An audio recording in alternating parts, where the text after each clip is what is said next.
golf's ultimate challenge. The Ryder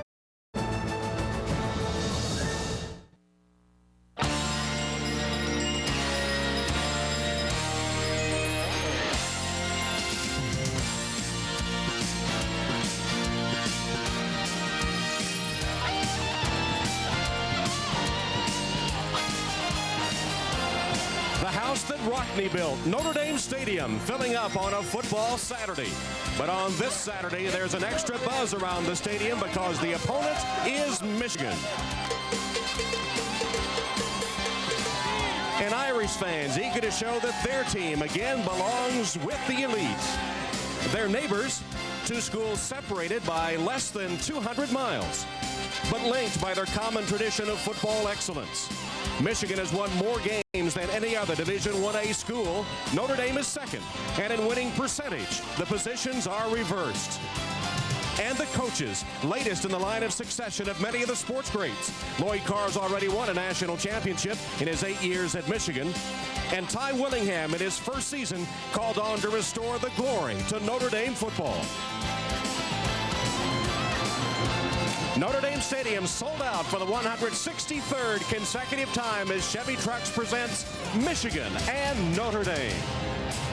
Hello, everyone, and welcome to Notre Dame Stadium. Tom Hammond, Pat Hayden here for the latest renewal of one of the greatest rivalries in all of college football. And extra special this year, both teams unbeaten and nationally ranked. And Michigan, Pat, comes in with a solid defense, and I'm really impressed with their balance on offense. One of my favorite coaching cliches, balance. But indeed, they've had it that first two ball games.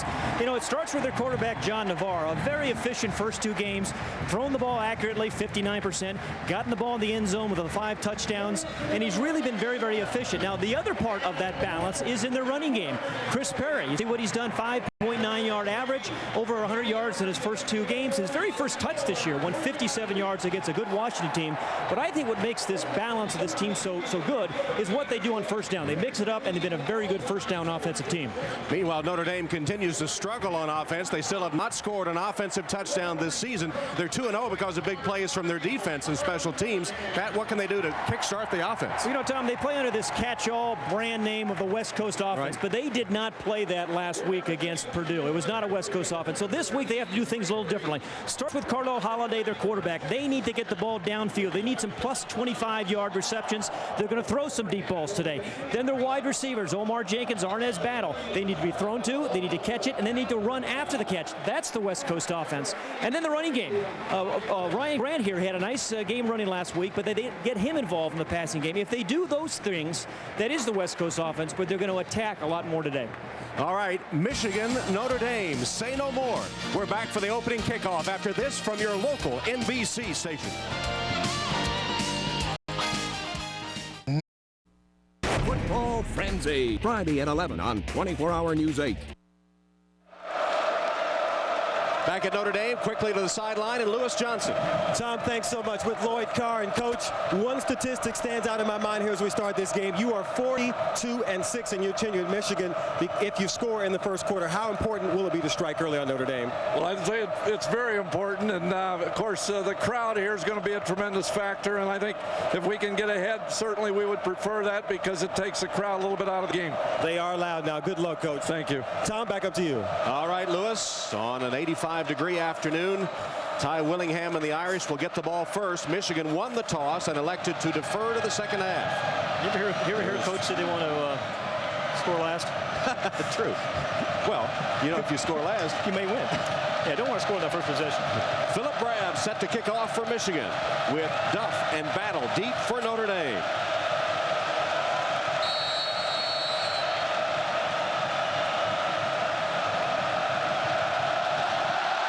Game underway as Brabs kicks it deep into the end zone, and Duff with 1 foot out of the end zone. It'll be a touchback, and Notre Dame will take over at the 20-yard line. And Carlisle Holiday, who completed only 1 pass in the second half against Purdue a week ago. The pressure on him today. Let's take a look at our Adidas starting lineups. It's a big and veteran offensive line, but not dominant so far. Ryan Grant is the leading ground gainer. He's rushed for 162 yards. But, Tom, they are not good enough to be one-dimensional and win this game. And you're not going to drive the ball 80 yards against Michigan very often. They need some plus 25 passes. Play action pass on first down. And Carlisle Holiday going deep for Battle. Makes a dive incomplete. Battling down the sideline with Marlon Jackson, who is the best cover man in the Michigan defense. Well, that sent a signal, didn't it? I mean, they were very, very conservative last week in their play calling, and they pick on their best defensive corner, Marlon Jackson, the freshman All-American number 3 from Michigan, who has pretty good coverage. And it looked like it might have been a little push there, incidental contact, they call it. And that wasn't pass interference, no. Just a little bit overthrown. But, again, they need those things. Even if you don't complete those, I mean, you have to play a vertical and a horizontal game. Two tight end formation here. Grant the lone setback on second down. Play action fake and a roll by Holiday. Plenty of time. Man wide open. Stovall's got it. Stovall inside the 40 at Michigan. The freshman Maurice Stovall with his second reception of the season. He goes for 41 yards. Drake and June chase him down. Great play action fake, draws linebackers up to the line of scrimmage, and when that happens, you have a lot of territory to be able to run behind them. And the crossing route, wide open. Good 2 play calls, one deep on a go pattern, and then a big crossing route to their freshman Stovall. From the Michigan 39, Notre Dame first down. Offset eye, Lipinski and Grant. First running play, Ryan Grant gets to the outside, turns the corner, got a block on the corner, there's a flag down, it's going to be an illegal block inside the 10-yard line, tackled there by Marcus Curry, but it'll be a Notre Dame penalty as Sean Mahan with the illegal block nullifying a 30-yard gain. Right. Mahan sprung him, excuse me, and exactly. downfield was the block in the back. Yeah, I would think it was McKnight, the freshman wide receiver, who just got caught blocking the defensive back in the back. Again, 3 good plays. Right off tackle, good block by Billy Palmer, one of the tight ends. Pops it outside, so deep. Yeah, there's the block by McKnight. On the offense, 10 yards from the spot of the foul. Repeat first down. Dave Wetfuet of the Big Ten is the referee. Yeah, clearly McKnight got him right in the back. But, you know, you like the play calling. You know, they've been playing like the end zone is far away as a balanced budget the first couple of games. But now they got 2 long passes, 1 deep one crossing one, then a big off-tackle play. Penalties from the spot of the foul, so it's first down and 4 for Notre Dame. Holiday's pass through the hands of Carlos Campbell, who was defended by Marlon Jackson. The Michigan defense, the front 4 of the Wolverine defense, their coaches tell us could be the difference in this game. And the leader of the defense, Victor Hobson, there he is, number 6. Leader in tackles, the All-American candidate and co-captain of the Wolverines. And an excellent secondary led by Marlon Jackson at corner. He is an All-American candidate. That's Jim Herman, the defensive coordinator. Second down and 4 from the Michigan 33, opening drive of the game. Ryan Grant, a couple of tough yards. And it is Hoyer and Lazarus, the center of that defensive front for the Wolverines, that stop him after a gain of 2. Yeah, number 97 Lazarus and Hoyer's number 90 does 2 defensive tackles, and they're guys that really, you know, linebackers love those kind of guys because, you know, they play 3 or 4 yards into the backfield. So you'll see those guys push that offensive linebacker. That'd be a good matchup, those 2 tackles, and Jeff Fain, the All-American candidate center for Notre Dame. Even the Michigan coaches were raving about the play of Jeff Fain at center. Third down and 2 for the Irish. Arnaz Battle in motion. Holiday is going to throw, now rolls. There's a flag down. Holiday inside the 25 and hit hard by Hobson. But the flag came sailing in during the play. Well, he had his tight end Gotze open, but Carlisle Holiday, you don't necessarily want to discourage him from running. I mean, he's like a running back. It'll be a holding call against Michigan. This is a Big Ten crew, by the way. And the first Wolverine penalty results in an automatic Notre Dame first down. They had enough for the first down anyway. Matter of fact, Victor Hobson, with whom we spoke on Thursday, was saying about tackling Carlisle Holiday, you know, you can't treat him as a quarterback. I mean, this guy is like a running back, a fullback, halfback. 10 yards from the end of the run. The penalty results in a first down. So you really need to wrap up Carlisle Holiday because he quickly turns into a halfback. Now, Pat, here's Notre Dame in the red zone on the first drive of the game, but this is where they have struggled. Absolutely, but just the play calling is so much different here very, very early in this ball game. And, the execution's been pretty good. 2, long passes and a real good off-tackle play. 5 times, no TDs inside the 20 thus far. From the Michigan 14, 1st and 10 Irish. Opening drive of the game. 2 freshman receivers in. Draw play, Lipinski. Wrapped up as soon as he got the ball and dragged Shante Orr for a yard. And Lipinski's first carry is a tough one.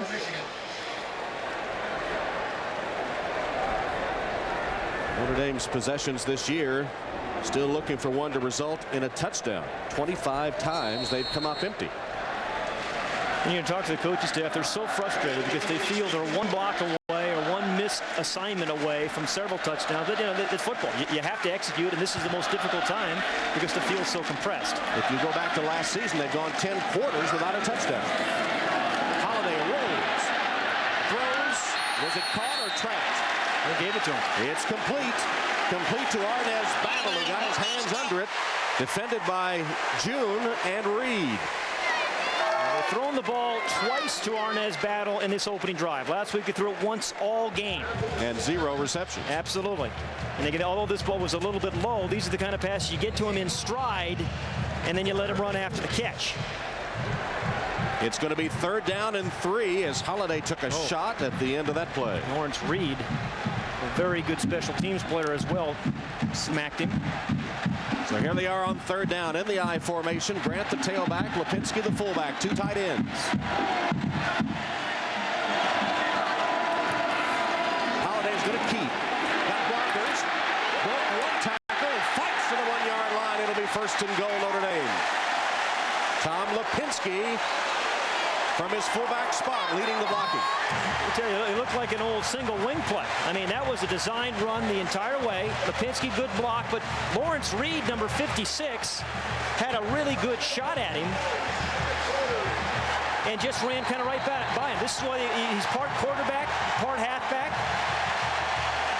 And is a pretty strong runner as well. Knows exactly where the first down marker is, and they keep this drive alive. Is deceptively strong. Yeah. People just kind of bounce off him. 1st and goal at the 2. 3 tight ends, Godsey, Clark, and Palmer. Lipinski and Grant in the backfield.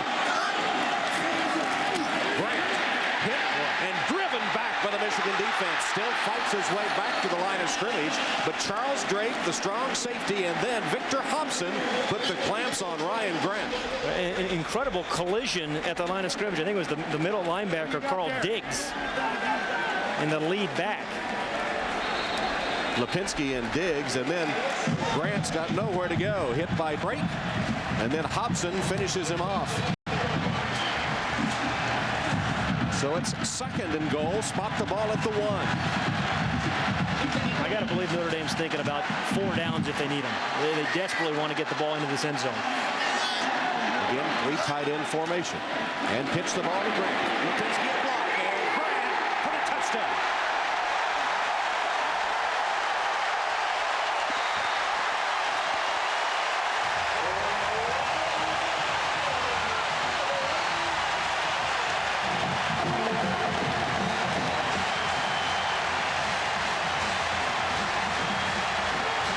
First time this season, the Notre Dame offense reaches the end zone, and they do it on their first possession of the game in impressive fashion. Nicholas Setta to attempt the extra point, working on a string of 59 straight. And he has number 60 in a row. It looked like a different Notre Dame offense. And indeed it was. You talked about balance of Michigan. They had a couple of deep throws early in the drive, and then a powerful one for the touchdown. And Tyrone Willingham, happy to see his first offensive touchdown as head coach of the Irish. 7-0 Notre Dame.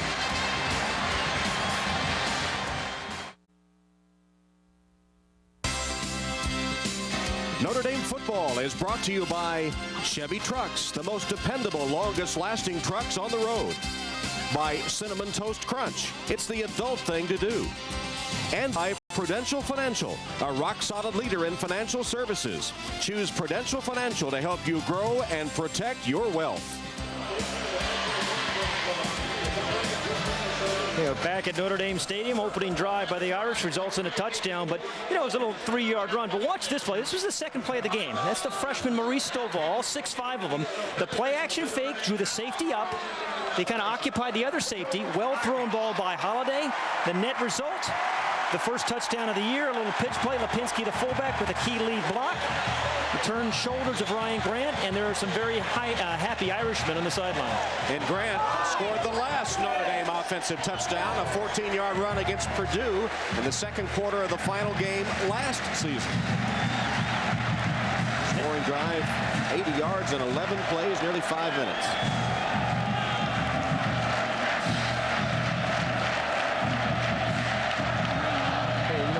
Mixing of plays is so critical for an offensive coordinator, and the sequencing of plays. That was a great sequencing of plays by Notre Dame. So now Michigan will get its hands on the football for the first time. Nicholas Setta is set to kick it off for the Irish, with Perry and LeSueur deep for Michigan. Setta's kick is a long line drive kick that bounces short of the 10, picked up by LeSueur. LeSueur bounces off one man, then cuts back. He's to the 30 and across before he's taken down by the Irish special teams. A nice 21-yard return. It was Carlos Pierre-Antoine that hit him first on special teams. And so now the pressure falls to the Michigan quarterback, John Navarre, steadily climbing up the offensive charts. 8th leading passer all time with nearly 3,500 career yards. As you see the Adidas starting lineups for the Michigan Wolverines. Chris Perry is the featured back. He's carried for 238 yards and 3 touchdowns so far this season. The leading receiver is Butler. We've got a good pair of receivers in Butler and Edwards. Wolverines with good field position. That's Edwards in motion. Play action fake. Navarre's first pass wide open. Askew, the fullback, twists away from one tackle, right him down at the 40-yard line. About a 9-yard gain on first down. Vontez Duff finally got big B.J. Askew, 233 pounds, to the turf after he made the reception. You know, he is a really good receiver out of the backfield. I'm talking about B.J. Askew. That's his 9th catch of the year. And oftentimes, as we talked about, Tom, the defenses just don't seem to pay attention much to fullbacks out in the flat. Saw the graphic. The Notre Dame defense has scored more points than they have allowed so far. Here's Chris Perry. And Perry's first carry of the game results in a Michigan first down. He's close to the 45-yard line. Notre Dame defense has been superb so far this season. Courtney Watson is the new man. He has been sidelined for the first 2 games by a viral infection, but he's back on the field and just made that tackle. Goolsby and Curry join him at linebackers, and of course that secondary, which has been superb. Earl, Sapp, Duff, and Walden. Yeah, Glenn Earl has been a fantastic tackler early in this season. Askew, the fullback, is split wide here. Perry is Nobody's covered. There's nobody up here. Nobody's covered. He's wide open. Wide open. Navarre fell down as he got the snap, and the ball was tipped and incomplete. B.J. Askew was split out as a wide receiver on the right, and there was not an Irish defender anywhere near him. Kyle Buttenzak tipped the ball, luckily for the Irish. He's up at the top of the screen. There's no Irish defender. See, you see Vontez Duff very, very late trying to get over there. Boy, I tell you, they had, you know, he wasn't even looking over Askew's way, but he had. Wow. You had a big play there. Butler, Edwards, Bellamy, 3 wide receivers as Perry leaves the game. Askew is the setback. Navarre finally just dumps it off to Askew. And the fullback's into Irish territory, then fumbles the ball, and Notre Dame has it. Cedric Hilliard causes the fumble, and the Irish recover. There was Shane Walton, number 42, the guy that had 3 interceptions in game 1, comes up with his 4th turnover. Good team defense. Clever little throw there by Navarre.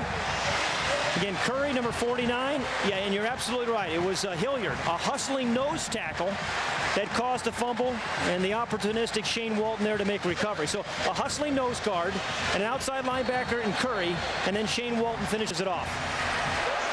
So the first turnover of the game goes the Irish direction, and they take over at their own 49-yard line. They lead 7-0, just under 8:50 to play in the first quarter. I'm curious to see how aggressive they are in this second series. Mike McNair and Rashawn Powers-Neal, the split backs on first down. Carlisle Holiday, protection breaks down. There is a penalty marker. Wide open is Powers-Neal. Makes the catch and is taken out of bounds by Charles Drake, but will it be a Notre Dame hold? It'll go for 25 yards if it stands. Once again, you just see the strength of Carlisle Holiday. Most guys get bumped like that, they go down. I mean, he's 218 pounds, stands 6'3", and, you know, even though he's on the scrambles this year, for the most part, it's a hold against Notre Dame. He's looking for the receiver rather than just kind of running. The second big gain hurt by penalty. Yeah, the strength of Holiday and patience in the pocket. Holding. Offense, 10 yards from the previous run the spot. check on the backside. First down. Looked like Sean Mahan had the jersey of Lazarus, and that's the holding call. It sets the ball back to the 39-yard line. Holiday's been sharp so far, running and passing, but that wiped out by the penalty. So first down and 20 now from the 39-yard line of the Irish. A week ago, the Irish tried some screens, had them set up, but just did not execute them well. McNair and Powers-Neal in the eye. Powers-Neal gets the pitch. One-on-one with the corner, beat him to the inside and crosses the 45 to the 46, where he's tackled by Zach Kaufman. Let's go down to Lewis Johnson. All right, Tom, thanks a lot. I'm back behind the Notre Dame bench, and you should have been down here when Notre Dame scored their first offensive touchdown. Players and coaches went absolutely wild. Now, I listened to their offensive coach talk to them as they went back out on the field, and he said, we have to go about and use the exact same type of intimidation we did on the first drive. We've already proved it to ourselves that we can score. Now there's no going backwards, he said. Chance of every time, followed the offense back on the field. Tom? All right, Lewis, 10 quarters is a long dry spell. Holiday's pass, short, intended for Jenkins. He says he caught it, but the official says no. Cato June was defending him. Tom, excuse me, the long passes, which we've seen by Notre Dame thus far this game, those are important to kind of play a vertical game, but it's those short ones, those horizontal ones, I think, that define what everybody calls this Western offense. You can't throw balls like that in the dirt. You get the ball out on the receivers in front of him, you get him on the right hip, so he catches it 5 yards and runs another 10 or 12. If the Irish are going to be successful this year, the little throws by Carlisle Holiday are the key ones, not so much the deep ones. On 3rd and 12, 6 defensive backs for Michigan. Irish trying to overcome a holding penalty after the Michigan turnover.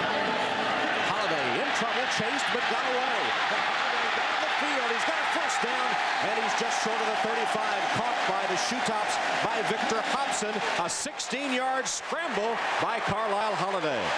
You pick your poison. I mean, last week, Purdue blitzed Notre Dame successfully. Michigan comes in with the same game plan, but this week, Carlisle Holiday is flushing a little bit earlier than he did last week, and he's just a very, very difficult guy to tackle. Lloyd Carr telling us this week that one of the keys for Michigan was to tackle solidly, not hand tackle, arm tackle. They've got to make sure they got the Notre Dame man down, and there was a good example. I think the quarterback, you're going to touch him and he's going to go down. He doesn't. Big advantage in rushing for the Irish, of course, as Grant uses a stiff arm to make the corner, and then is undercut by Marcus Curry, knocking him out of bounds after a gain of 4 or 5 yards. Well, that's a good tackle by Marcus Curry. Actually, it was June or Curry. The Michigan secondary is deep and good. They have Zia Combs, who comes in on the nickel situation, who is very capable, and of course Marlon Jackson is the man that draws the most attention. Grant's 5 carries, you see. One of them was the touchdown run. It's 7-0 Irish. 7:20, first quarter. And it's in motion. Holiday blitzed and sacked at the 40 by Lawrence Reed. The redshirt redshirt freshman from Pickering, Ohio, came unblocked and took Holiday down. Lawrence Reed, we mentioned him being a great special teams player as well, number 56. But this guy is so quick off the ball. Again, a little delayed blitz, you know, so the back releases that allows Lawrence Reed to come uninhibited. You know, that's a good defensive game plan in scouting. It's what they call this delayed blitz. He waits, the back's released, then he comes. Meanwhile, a key injury perhaps for the Irish as Jeff Fain, their All-American center, limped off the field, replaced by Ryan Scarola, 6'5", 310, a senior from Export, Pennsylvania. There's Fain on the Notre Dame bench. Well, as a quarterback, you always worry about that very first exchange with the new center. And it comes on a critical 3rd and 13. Again, 6 defensive backs for the Wolverines. Trips to the right of the formation for the Irish. Holiday with plenty of time. Crossing route complete. Jared Clark, the former quarterback from the tight end spot, makes the reception, but the pass was not quite on target, so he caught it, but it didn't have a chance to make the first down. Yeah, they call at Notre Dame, Bill Dietrich, the offensive coordinator, says throwing the ball to landmarks. That's his expression, his nomenclature. And yet, if you throw that ball out in front of number 1, he's going to run for the first down. He's wide open, but he has to slow down, get it on the right hip. Then he falls down. If he catches it out in front, first down. So Nicholas Setta on 4th down will attempt a 47-yard field goal. He's hit from 51 yards. Miller the holder. Setta's field goal blocked. Shante Orr blocked it at the line of scrimmage. It's the 3rd block kick this year for Michigan, and Orr has had 2 of them. Drake picks it up and then loses his footing, but the blocked field goal by Orr shuts off Notre Dame. They're unable to convert the turnover by the Wolverines. Here's the block. He beat Crowther, the center. 7-0 Irish. Take over 1st and 10. Back at Notre Dame Stadium, Irish up by 7 still in the first quarter. There's Shante Orr, number 53, who just blocked that field goal. Last week against Western Michigan, went for a punt block and roughed the punter, kept a drive alive. It looked like actually was blocked into this punter, but they did indeed call the penalty. Now, some guys just have a propensity of being able to block kicks. This is the second one. He's right in here, number 53. Watch him come through.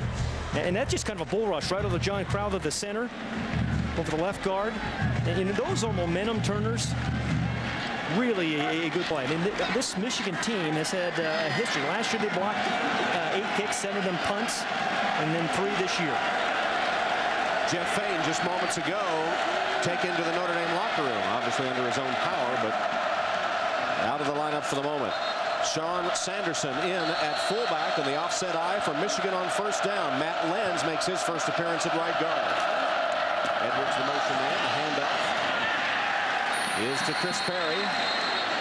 And Perry, it's about 3 or 4 yards on 1st down. As long as zebras roam the earth, Michigan is going to try to establish the run early in the ballgame. I mean, zebras. Why did you pick out zebra? I thought you were talking about officials. No.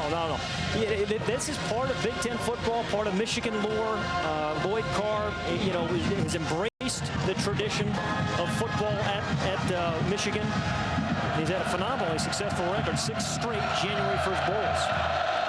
Nickel defense for Notre Dame. Askew gets the handoff as the lone setback and powers his way about a yard short of the 1st down, tackled by Mike Goolsby. Lloyd Carr mentioned this is his 23rd year in Michigan, and 8th as the head coach, but quite a resume. Overall record, 3 Big Ten championships, 7 bowl games, 6 of those, as I said, January 1st bowls in a row, and a national championship. Perry gets away from one man in the backfield and then is unable to get back to the line of scrimmage. Big play by the Notre Dame defense. Jerome Sapp was the man that got penetration. Dave Pearson, the center, lost his helmet for Michigan.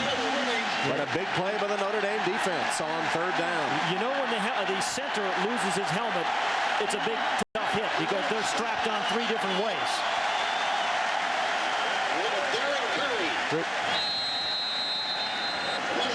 So on 4th down, Adam Finley will punt for Michigan for the first time. And the dangerous Montez Duff is deep for Notre Dame. Line drive kick. Duff takes it at about the 18-yard line. Looks for a block. Collides with one man, then is taken down. Good special teams coverage by the Wolverines. Only a 7-yard return after the punt covered 46 yards. Dubek was the man that made the tackle on special teams. As we take a break, Irish up 7. NBC next Monday. Everybody gets in the mood when it's Notre Dame, Michigan. Either that or the fish was bad. I don't know. They're kind of green there. I love that photosynthesis. Meanwhile, Notre Dame looking for a key victory over a top 10 team. They've drawn a blank the last 6 times they have faced top 10 opponents. Last win against the top 10 was 1998 against Michigan.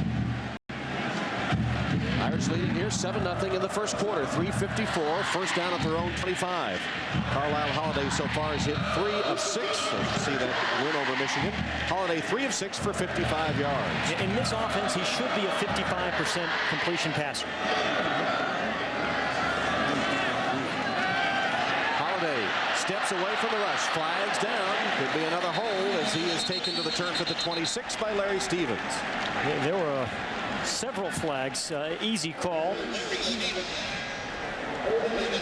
So Notre Dame holding again. The Irish playing without their All-American center Jeff Fain, who's been taken to the locker room.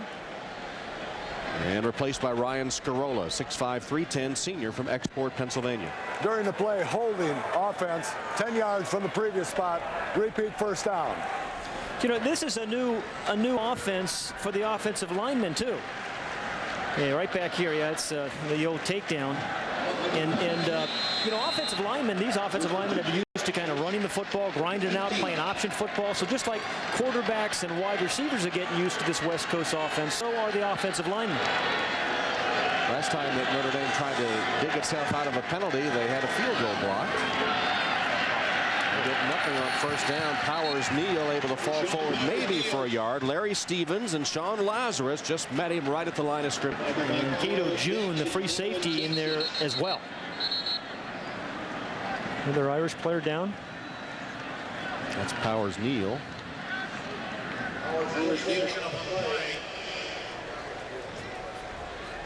We talked about Michigan's defense. You mentioned the front four, Tom. Those guys are awfully tough. Rumashek, number 92. His matchup with Brendan Curtin, number 63, the right tackle for Notre Dame. That's going to be one of those key things, those key matchups this year. Rumashek versus Curtin. Well, they tend to Rashawn Powers Neal. We'll take a break. Wow. Your mother said we would love this movie. Mm-hmm. Oh, that is so Sweet. Jeff Gordon's. Notre Dame leads Michigan 7-0. Rashawn Powers Neal on the bench there, rubber-legged as he came off the field. But in the meantime, the Irish have gotten Jeff Fain back. Fain, who went to the locker room, back on the field at his normal center spot. 6 defensive backs here on 2nd and 20.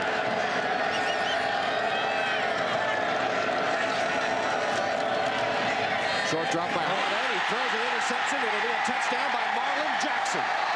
Jackson stepped right into the passing lane. Holiday never saw him, and Jackson waltzes into the end zone for the Michigan touchdown. Oh boy, Carlisle Holiday really locked into that receiver, Tom.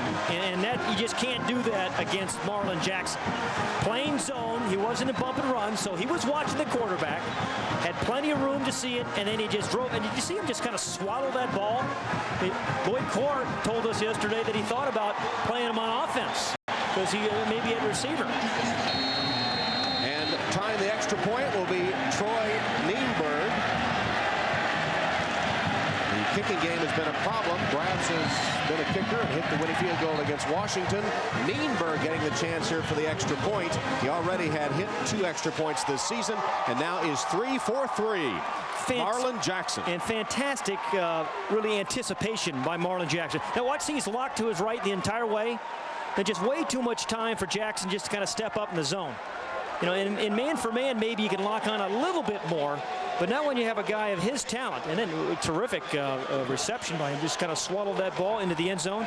He's going to be on the left of the screen, locked in. Here he is. And Good defensive game plan on that 3rd and long. That's right in here. He's watching. Sees the slant. Took away the inside guy first. So he really took away 2 receivers. Took away the inside slot guy and then jumped on the slant. But Carlisle Holiday has to look away a little bit more. The freshman All-American from a season ago, Jackson from Sharon, Pennsylvania.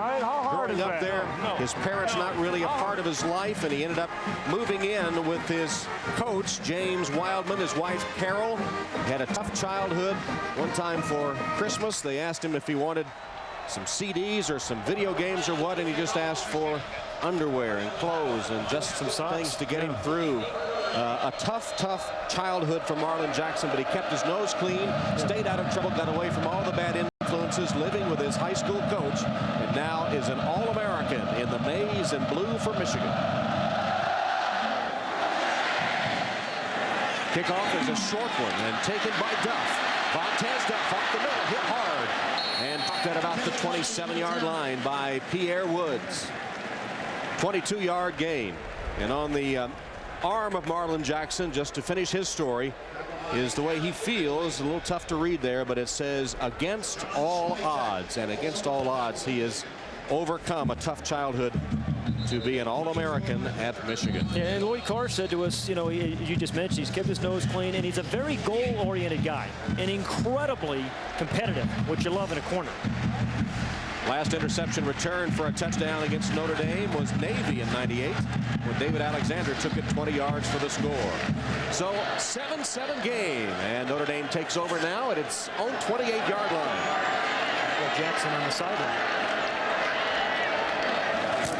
Sweet, LeGrand, and Michigan almost knew that play call. It seemed they came with a rush. Rumashek and Curry were there first, but they all flooded that side. Yeah, Julius Curry got a jump on that one, the strong safety. Wow. At NBCSports.com, click on a special section, NBC's Notre Dame Central, for Pat Hayden's look at the new Irish offense. Also check out complete coverage of today's game, including video highlights at NBCSports.com. Was that a look after the Maryland game or after the Purdue game? I actually, called the plays for this first drive. Got them into the end zone. Jeff Fain is out of the game again, and Ryan Scarola back in at center for the Irish. And the shotgun snap was a little low. Lipinski on the draw play, hit and thrown for a loss, or at least at the line of scrimmage by Zach Kaufman. Yeah, a really good play by Zach Kaufman. These linebackers, Diggs, Kaufman, we talked a little bit about Victor Hobson. Man, they can run. Kaufman right here from Claremont, California. See how he just kind of follows the traffic? I bet he's a good dancer, the way he's kind of bouncing around there in the hole. Didn't let I wouldn't want to dance with him, I'll tell you that. Right. If he steps on your foot. Yeah, either does Lipinski. He's calling defensive signals now. Is Holiday maybe a little shell-shocked in the play calling because of the interception? I think it's very difficult when you're unsure about your passing game as it is to bounce back from throwing the interception for a touchdown. 3rd and 12. Holiday pumps, throws a screen pass, complete to Grant, and Michigan will have none of it. The Michigan defense dominating the Irish on that series. Hoyer and Kaufman again leading the charge for the Wolverine defense, which had an inspired series after they scored the touchdown on the one before. Well, Kaufman's going to make the tackle, but watch the hustle inside by Hoyer, number 90. I mean, you get your defensive linemen, your 290-pound guys out there in the sideline. I mean, that is terrific hustle by Norman Hoyer. If there's a fumble, he's there to make the recovery. So Joy Hillbold is in for his first punt of the day. Julius Curry is deep for Michigan. Have a chance. Oh, there's a flag. And a flag down as Hillbold was roughed. That'll be a first. I'll tell you what, though. Now, was it rushing, or was it running into, or was it roughing? You're right, it's a 5 or a 15. But he had a clean rush, and it came late. I think was that Cato June, was it? It is the personal foul. Lasser, I guess number 21, who came off the corner. He was at first guarding the off the right corner, number 21, Lasser. There he is at the top of the screen, the other side. Yeah, and when Hillbold had his leg up and kicking, he bent it all the way behind him. Nice Lawrence Olivier, though. Did you see? Roughing the passer. Defense, 15 yards, clear spot, automatic first down. That's the right call. But he bounced up. There's, as I said, he give him the Emmy. Yeah, it didn't hurt much. Soon in Hollywood, Joey Hillbold. Anyway, that's 2 weeks in a row now. The special teams at Michigan have done that. So LeSueur guilty of roughing the kicker, 15-yard penalty. The Irish had it 4th and 12.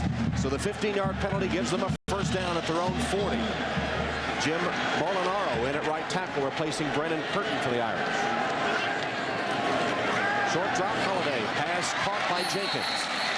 It'll be good for about 7 yards on a first down pass. Charles Drake made the tackle for Michigan. You know, Omar Jenkins, when you read all the articles about him, you talk to Omar Jenkins, you talk to coaches, he says dependable. And I think a lot of receivers resent that adjective, but he is. You know when you throw it, you give him a chance, he's going to catch it. He got about 3 or 4 extra yards after that catch. There's nothing wrong with being dependable. You need receivers like that, and Omar Jenkins provides that role for the Irish.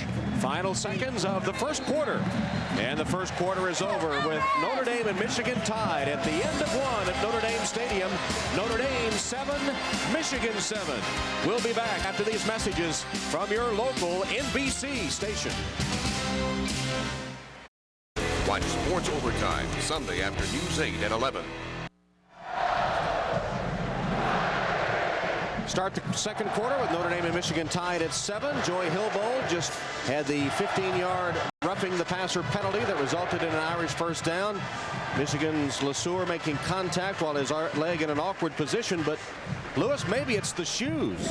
It might be the shoes, Tom. You know that kickers are really quirky guys. They do strange things, but how about wearing 3 different sizes of shoes? And that's what Hildebold wears. Check this out. He brought these over to me before the game. This is his running or walking shoe. It's a 10.5. He likes to wear that for comfortable walking. This is a 9. I guess you call these his church shoes. He calls them a snug fit. And then here's his kicking shoe, an 8. He likes a tight squeeze for kicking. Unbelievable. 3 sizes, Tom. The Imelda Marcos of the Irish. Start the second quarter. First play from scrimmage is 2nd and 3 for the Irish. And it's Ryan Grant who finds room to the outside, lowers his head and pounds for a first down, where he's tackled by Marlon Jackson and Charles Drake. Yeah, that was a nice little bounce by Ryan Grant. Designed to go off tackle, picked up a nice little block by Mahan, and then just kind of made a nice little cut outside to pick up a first. Irish dominating the statistics in the first half, but then Michigan taking a page from the Notre Dame playbook this season and having their defense score. Look how the Irish dominated. Time of possession 11:47 to 3:13, 114 yards to 27. But a 7-7 game after Jackson's interception and return for the touchdown. First down Irish. Holiday screen pass dropped by Jenkins. It's one of those center screens, just a little bit behind, catchable. Omar Jenkins, we just called him dependable. He wasn't quite dependable on that one. But one of those center screens, we try to get the ball to him while he's on the move. He's going to follow 3 offensive linemen up the field who had blocked linebackers and safeties. Had a play, had something good. Both coaches talking about the importance of the run in this game, and Ryan Grant has carried 7 times for 26 yards. Just once you want to hear a coach say, I don't care about the run. I just want to stop the pass. Use the pass to set up the run. Exactly. 2nd down and 10. Michigan showing blitz. Toss to Grant on the sweep. He got a block from Lipinski. Cut back. He's got another blocker. Ryan Grant now to the outside. Grant to the 10-yard line and caught from behind at the 7 by Marlon Jackson. Reba McKnight, who was called for a penalty earlier, gave him a good block. And at the point of attack, it was Tom Lipinski. He is dependable. Yeah, Tom Lipinski really set it up, number 36. But he blocks, but gets blocked, really. That's all he wants to do. And then a cut by Grant. And he picks up another block by a wide receiver, McKnight. And you know what? Ty Willingham was saying to us this week, hey, we need some over 15-yard runs and some over 25-yard passes if we're going to really run this West Coast offense the way it should be run. He's got a couple of passes that way, and certainly this run by Ryan Grant. For 40 yards. First and goal from the 8. Grant again to the other side. Lipinski kicks out again, but this time the Michigan defense collapses him, led by Sean Lazarus. Sean Lazarus is one of those tackles we talked about, and you know what? He's got a lot of hobbies. You know, Tom, we talk about guys who have hobbies. Sean Lazarus is one of those guys. Looking through the guide, he liked. I don't know how he has time to go to school, actually. There he is. You got snow skiing, jet skiing, four-wheel, fishing, hunting, traveling, mountain biking, rollerblade. It just needs shark tagging to be added in there. Do you think he gets the class? Sean looks like he could take on a shark single-handedly. Second and goal from the 6. Again, the eye with Grant, the tailback. He is on the pitch. Fumbled into the end zone, and it'll be a touchback. Michigan ball. No touchdown. I mean, the issue is, did he cross the plane? It looked like he didn't have possession as he was going across the very first part of that white chalk. Zia Combs, the sophomore from Lexington, Kentucky, recovers it in the end zone. I knew you'd get that Lexington in there. Automatic. Let's see. Did he have possession when he broke the plane? These Michigan guys hit you. No, it's out. Yeah, it's out. Well, yeah, that's an easy call. Not even close. He fumbled that thing on about the 2-yard line. Good defense again by Michigan. That was Carl Diggs that caused the fumble. And that wasn't really that hard hit. I mean, you need better ball security in there. So Michigan takes the Irish turnover that nullifies a touchdown. Navarre with a play-action fake and all day to throw. Finds his tight end. And Joffrey makes the catch. Just short of the first down sticks. Hoyt and Walton combined to get him down, but a good gain on first down for the Wolverines. The Wolverines have a chance of being a much better offense than they were a year ago, and they struggled at the end of the year last year, particularly in the bowl game against Tennessee. And the reason I think their offensive line has done a really nice job this early in the season. You saw great pass protection for Navarre there, allowed him really to dump the ball off to his third receiver. So the Irish have doubled their turnovers here in the first half. Askew split out wide right. This time he's covered. No backs. Empty backfield. Navarre short drop. Pass deflected and falls incomplete. It was Derek Curry that deflected it from his outside linebacker spot. Butler, the intended receiver. Derek Curry right down here. Again, when you see the offensive quick set by the offensive lineman, you know it's going to be a quick pass. You get your hands up, and sometimes you knock them down. It'll be third down and 2. Wolverines are going to come out with a 3-wide receiver set. Butler, Edwards, and Bellamy. Askew the lone setback. Edwards in motion. Navarre under pressure. Throws complete. Caught by Edwards. Edwards to the 45 to midfield and is taken down at the Irish 45 by Sept and Earl. 27-yard gain. And what a nice move by Braylon Edwards. It looked like he was going to run a crossing route, and then he just stopped and goes back across the field. And he's one-on-one this time with Jerome Sept. Ordinarily, the Irish play zone. This time they're playing man. And that's because they blitz. Wow, that'll hurt your applesauce out of your Adam's apple. But watch here. See how he goes back out? He thinks that he's going in, goes back out, and then the whole time Sept is chasing. Good call. And good execution. First down Wolverines at the Irish 45. Joffrey is the motion man here. Resets. Handoff to Askew. B.J. Askew keeping his balance. Gets about 3 yards on a first down run. Lloyd Carr was talking to us about B.J. Askew this week, and he was saying, well, this is a guy that, has a new role. Wanted to be the featured tailback in this Michigan offense, but he's kind of adjusted to his role as a fullback. Very good receiver, good runner, and a pretty good lead blocker as well. Near the conclusion of today's game, we'll select a Chevrolet player of the game from each team. Chevrolet will make a $1,000 contribution to each university's general scholarship fund. Second down, 7. Navarre goes deep for Edwards. And too deep. Incomplete. Covered by Vontez Duff. But that's okay. I think you need to take some shots against these Notre Dame corners, Duff and Shane Walton, both of whom have played very well this year, but they like to squat. Vontez Duff and Shane Walton like to settle in at about 12 yards, and you gotta do this once in a while. Good coverage there by Duff, but off of that, now you can run those outs and comebacks and crossing routes. Navarre this season has thrown 5 touchdowns and only 2 interceptions. Was plagued by interceptions the end of last season. He's 4 of 7, 50 yards thus far in the game. Third down and 7. And he's getting good protection. Again. And all the time in the world, he throws it too high for Edwards. Duff was with him, but Edwards, had the ball been on target, would have had a first down. And Braylon Edwards is 6'3", and great protection. That's one he should have had. I mean, he should have thrown the ball better to Edwards.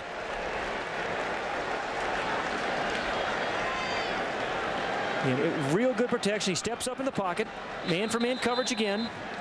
Yeah, just too tall. Space, yeah.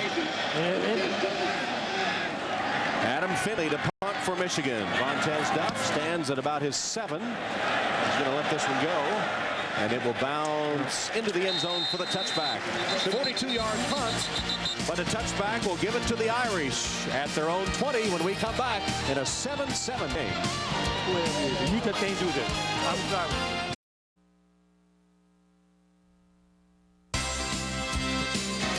Notre Dame football is brought to you by Sun America, the retirement specialist. By Miller High Life. To live simply, proudly, boldly, manly. This is High Life. And by Nextel, how business gets done. Call 1-800-NEXTEL-9. 7-7 game, 10:42 left till halftime. Ty Willingham telling us yesterday the importance of turnovers. The Irish, after taking a turnover early against Michigan, had a +7, but now the turnovers have resulted in some big plays by the Wolverines. The blocked field goal, the interception for the touchdown, and then on the last possession by the Irish, fumble recovery nullifying a touchdown. So the Irish have turned it over on their last 2 possessions after going the first 2 games and 2 possessions today with just 1 turnover. Grant, who fumbled into the end zone last time, is back at tailback and gets the call. Spinning his way to the 25-yard line. Pretty good run. Tackled by Rumashek. You talked about Rumashek. Rumashek and Curtin, that's one of those matches. Dan Rumashek is a terrific player. And what you like about him, he is a versatile guy. Not just a run stopper, not just a pass rusher. This guy is a two-way player. Had a couple of sacks a week ago against Washington, but get him stuff the run. A lot of guys are one-dimensional. He's not. You see what Cal is doing to Michigan State, Notre Dame's opponent next week. Cal's a pretty good ball team. They were 2-0 coming into today's game. Carlisle Holiday rolling to his right, attacked and sacked back at the 20-yard line. Rumashek got him. You better keep blocking him. He was blocked for a while, but you better stay on your block of Dan Rumashek. Hoffman was back there too. And, it looks like he is blocked early here, which he is, by Ryan Grant. And Ryan Grant expected the ball to be gone by then, but Rumashek just kind of keeps hustling. Bounces off the tackle, Molinaro, and then past the back. So 2 guys he got through to make the sack. It's good hustle. So the loss in the play puts the ball all the way back to the 20, where it's 3rd down and 10 from the shotgun. Holiday blitz and sacked. He lost the football. And Michigan's got it. Marlon Jackson, number 3. The same guy had the interception. This is a good defensive team and a good defensive game plan. And they've caused 3 straight Notre Dame turnovers. And you can't simulate this kind of stuff in practice. You practice blitz pickups, but guy comes clean like that, and I don't care how strong your quarterback is, the ball's going to come out. And there's Jackson, and Hoyer recovers the ball. And the good design, I think, about it, Tom, is that they set it up for him to blitz from the backside, the blind side, so the quarterback's not going to see him. Good design. So from the 16, Michigan with a 1st down, trying to take advantage of another turnover. It's the reverse. Edwards hit by 1 man in the backfield and then dropped. Campbell hitting first, and then Courtney Watson put the finish on him. Courtney Watson did get the tackle, but it was really set up by Campbell inside here. Here's the reverse. He's going to go this way. But watch Campbell, number 60, on the inside. And then Watson stays at home. Okay, they had something set up here if Watson had kind of wandered over to the left side, but he stayed right where he was supposed to. Loss of 9, 2nd down, 19. The ball back at the Irish 25. Nickel defense for Notre Dame. Wolverines have been a good screen team over the last 4 or 5 years. Sharp drop the ball on the slant. It's complete to the 15-yard line, caught by Butler. Tackled by Preston Jackson. Glenn Earl got a piece too. Tyrese Butler, number 9, may have had the biggest play for the Michigan team, well, certainly this season, but maybe as the season goes along, as he catches that slant pass. When he recovered on the 4th down pass against Washington, the fumble by Edwards. Edwards thought it was an incomplete pass, but a hustling Tyrese Butler ran over, jumped on it, and that allowed them to kick the winning field goal. 3rd down and 8 from the Irish 14.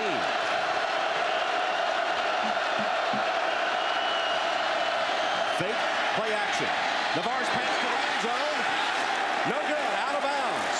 Preston Jackson defending Braylon Edwards. Incomplete. Timing just a little bit off. Either the ball has to come out quicker or the receiver has to give the quarterback a little bit more room in the corner. And now here has been an adventure this season. The Michigan field goal kicking game. It's going to be Troy Nienberg that will attempt it. The walk-on kicker that is 0 for 1 in field goals this season. There's Edwards out of bounds when he made the catch. Jackson made sure. If you're in that corner route, you need to give the quarterback just a little bit more room to throw the ball because it's in the air for 45 yards. It'll be a 32-yard field goal attempt by Nienberg. Navarre to hold. This would give Michigan the lead. Nienberg. Kick is blocked. And a touchback as it rolls into the end zone.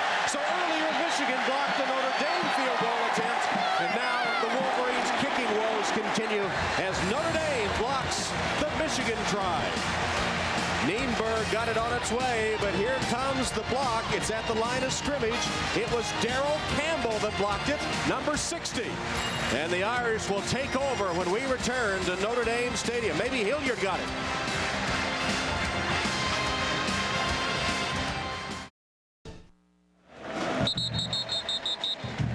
7-7 game after Carlisle Holiday fumbled, presented Michigan with a great opportunity. There's the fumble. And then Cedric Hilliard blocks the Nienberg field goal attempt. Michigan just 1 of 7 in field goals this season. Oh boy, the center for Michigan just got killed on that. Joe Scroy, their snapper. Now Notre Dame has turned it over 3 straight possessions. They begin at their 20. Handed to Ryan Grant. It's not Grant, it's Marcus Wilson, who has been injured and we didn't know if he was going to play or not, but Marcus Wilson gets his 3rd carry of the season. He's had an ankle injury. Well, you know, Powers Neal, we saw him get hurt, and then Grant fumbled once, so I mean, they're going to have to give somebody give Grant a break with somebody, so they bring off Wilson off the bench, who was not supposed to play. I'm wondering about the psyche of Carlisle Holiday now, after having 1 intercepted for a touchdown, and then as he was trying to pass, having the ball knocked loose, losing a fumble. I think you have to try to manufacture some confidence if you can on 1st down, throw some short passes. Last week they threw 4 passes to the tight ends. We haven't seen one today. I guess Clark caught one. And Holiday, looking at the play clock down to 1 second, takes Notre Dame's first timeout of the half. We have 6:50 left till halftime. It's Notre Dame and Michigan tied at 7.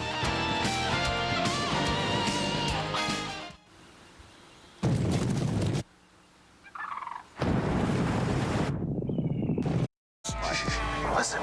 Boomtown. Michigan band playing the Victors.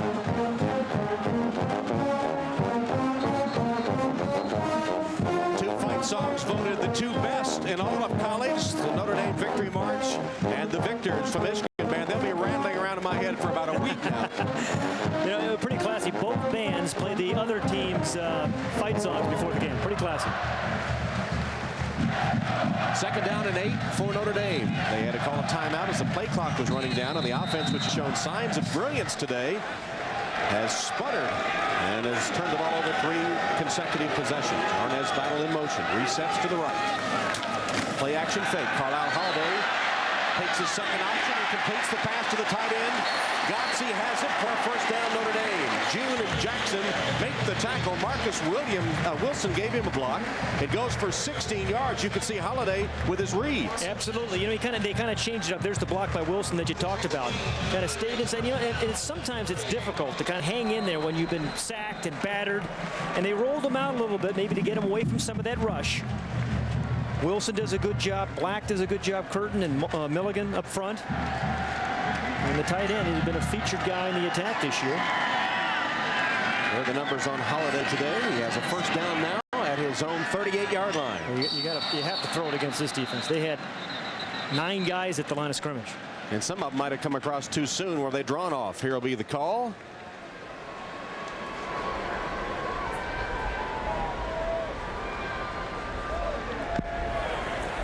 Prior to the snap, false start, offense. 5 yards. The down remains first. Not only turnovers, but penalties have hurt the Irish today. Coming to NBC 2 weeks from today, golf's ultimate challenge, the Ryder Cup. Remember in '99, an improbable final day comeback sealed the victory for the USA. So now Tiger and the Americans travel across the Atlantic to defend the cup against Sergio Garcia and Europe's best. That's the Ryder Cup. Coverage begins 2 weeks from today, Saturday, September 28th. Plus next Sunday at 12 noon Eastern, a special preview of this year's matches. Justin Leonard's putt was one of the most clutch things I've seen. Play action fake. Holiday stands in the pocket and whips it downfield for Battle. But the pass leads him out of bounds, and Curry was right with him. You know, they've got to get Arnaz Battle into the game. They've thrown 2 deep balls to him. Maybe try to cross, those little crossing routes or slants, give him a chance to run. On these deep balls, good defense by Curry, who kind of really cuts the field down.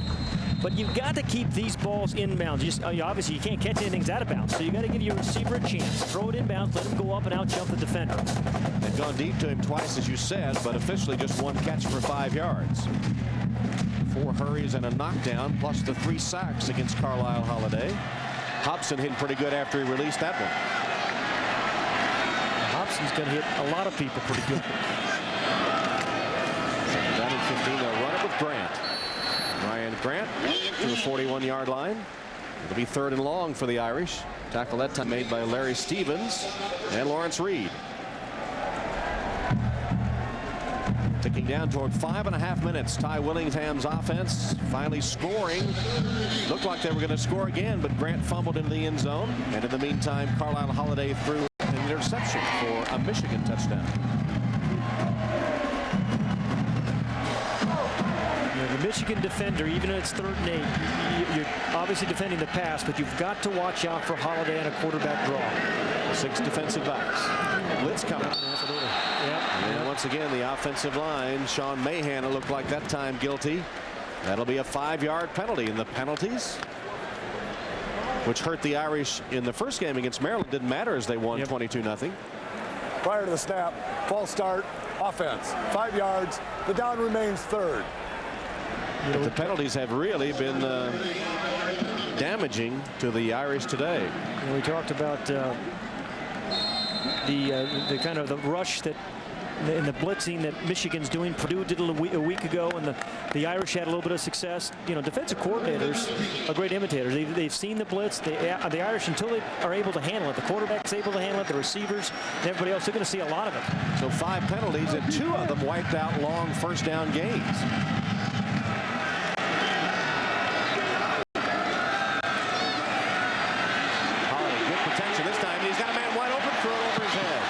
It was Omar Jenkins running free down the center of the field. Had a few yards on Marcus Curry. The Carlisle Holiday's pass was way off target. The accuracy in this West Coast offense, now this is a 3rd and 12 kind of play, so you're just hoping to get any kind of big play there, but he had him in a tiny little crease. Jenkins, tiny little crease. He was able to drill that a little bit more. Maybe Jenkins has a chance. Joy Hilbold will punt to Julius Curry.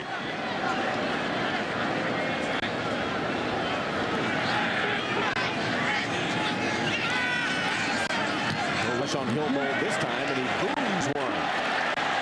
Curry fields it. There's a flag down. Curry takes it at the 15-yard line and is buried by the Irish special teams. 8-yard return after the punt by Hilbold, covered 49 yards. Penalty appears to be against Michigan. That is Julius Curry. His brother plays corner. Marcus, right. Hold against the Wolverines, John Shaw. Lloyd Carr shows his displeasure. It's kind of like a preseason game with all these penalties.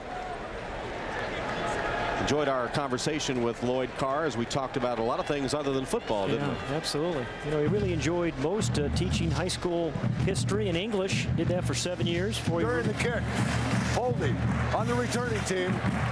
The penalty is post-scrimmage kick from the end of the kick, half the distance, first down. Lloyd Carr telling us that he just finished reading a trilogy on Lyndon Johnson. He had no interest in Lyndon Johnson until he read the books and said they were fascinating. Talked to us about his trip to Normandy to see the battlefields. And now after the penalty, Carr not happy with the step off because the ball's going to be placed down at the 6-yard line. And this is a great opportunity for Notre Dame. 3 and out is what the defense is thinking. Askew and Perry lined up in the I formation, now split. Navarre under center from the 6. Joffre in motion. Fumble the snap, there's a penalty marker down. Navarre fell on it. His exchange with his center Dave Pearson. Ball on the ground, he recovered, but a penalty marker came in too. Fire the snap, false start, offense. Half the distance, the down remains first. Well, that'll get the crowd in. They're near the student section. So put the ball back on the 3-yard line where it'll be first down and 13. 4.5 minutes to play first half, 7-7 game. Yeah, and if you're a quarterback on the road, here's where you're very, very careful. Avoid the sack and be careful with any throw. He's going to throw from his end zone after the play action fake. He's got all afternoon to throw, and the pass is incomplete, intended for Edwards, who was triple covered. So it was a one-man route. You're right. It was a one-man route. Edwards on the crossing route, hoping to get linebackers and safeties up. Again, he got good protection because everybody else is staying in. But there were 3 blue jerseys around. Almost got a ricochet. Yeah. One guy out, and looked like downtown Shanghai back there with so many people around the ball. You've been to Shanghai? Soon. Second down, 13 from the 3. This time around to Perry. Chris Perry twisted down by Mike Goolsby. Got a couple of yards. We haven't called Goolsby's name much. That middle linebacker for Notre Dame who's played well in the first 2 ball games. And, you know, if you're going to be a middle linebacker, these are the kind of games you love. Playing against a Big Ten team that likes to power the ball. Former Prep All-America at Joliet, Illinois Catholic High School, and the leading tackler for the Irish through the first 2 games. Michigan has been held to 19 yards rushing by the Notre Dame defense, and the Irish have amassed 112, but we're tied at 7. 6 defensive backs here, 3rd down and 9.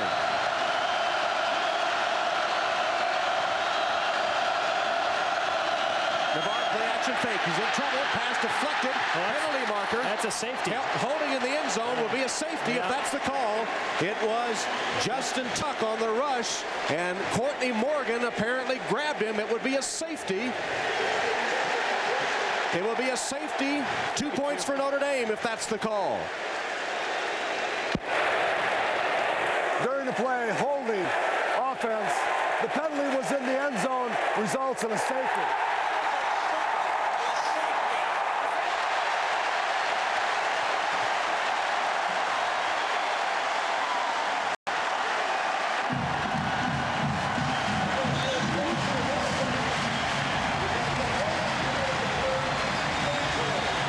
Justin Tuck off the right corner. He's a pass rush specialist, number 44. He gets held there right there very clearly, easy call.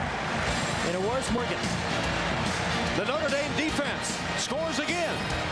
2 more points to give them the lead. 9-7.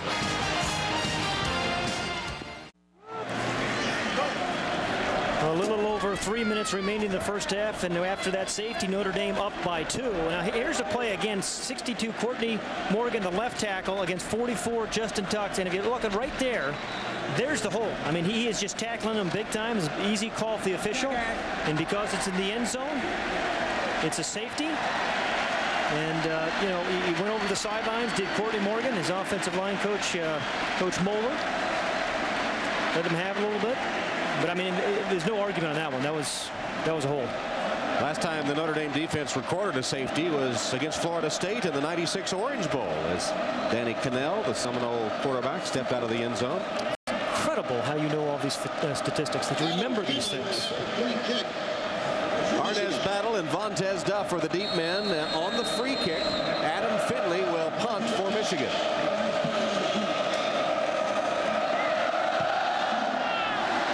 High but short, taken by Arnaz Battle at the 29-yard line. Battle reversing his field, surrounded by Wolverines, somehow got free a couple of times, and then upended just across the 45-yard line. Finley, the punter, made the tackle after Battle brought it back 16 yards. Yeah, that's why I think the offensive coaches, Tom, would love to see Arnaz Battle get the ball to him as those 5-yard catches, because he has that kind of open field ability. Well, penalties have been one of the big stories of this first half on both sides of the field. That one resulted in 2 points. Look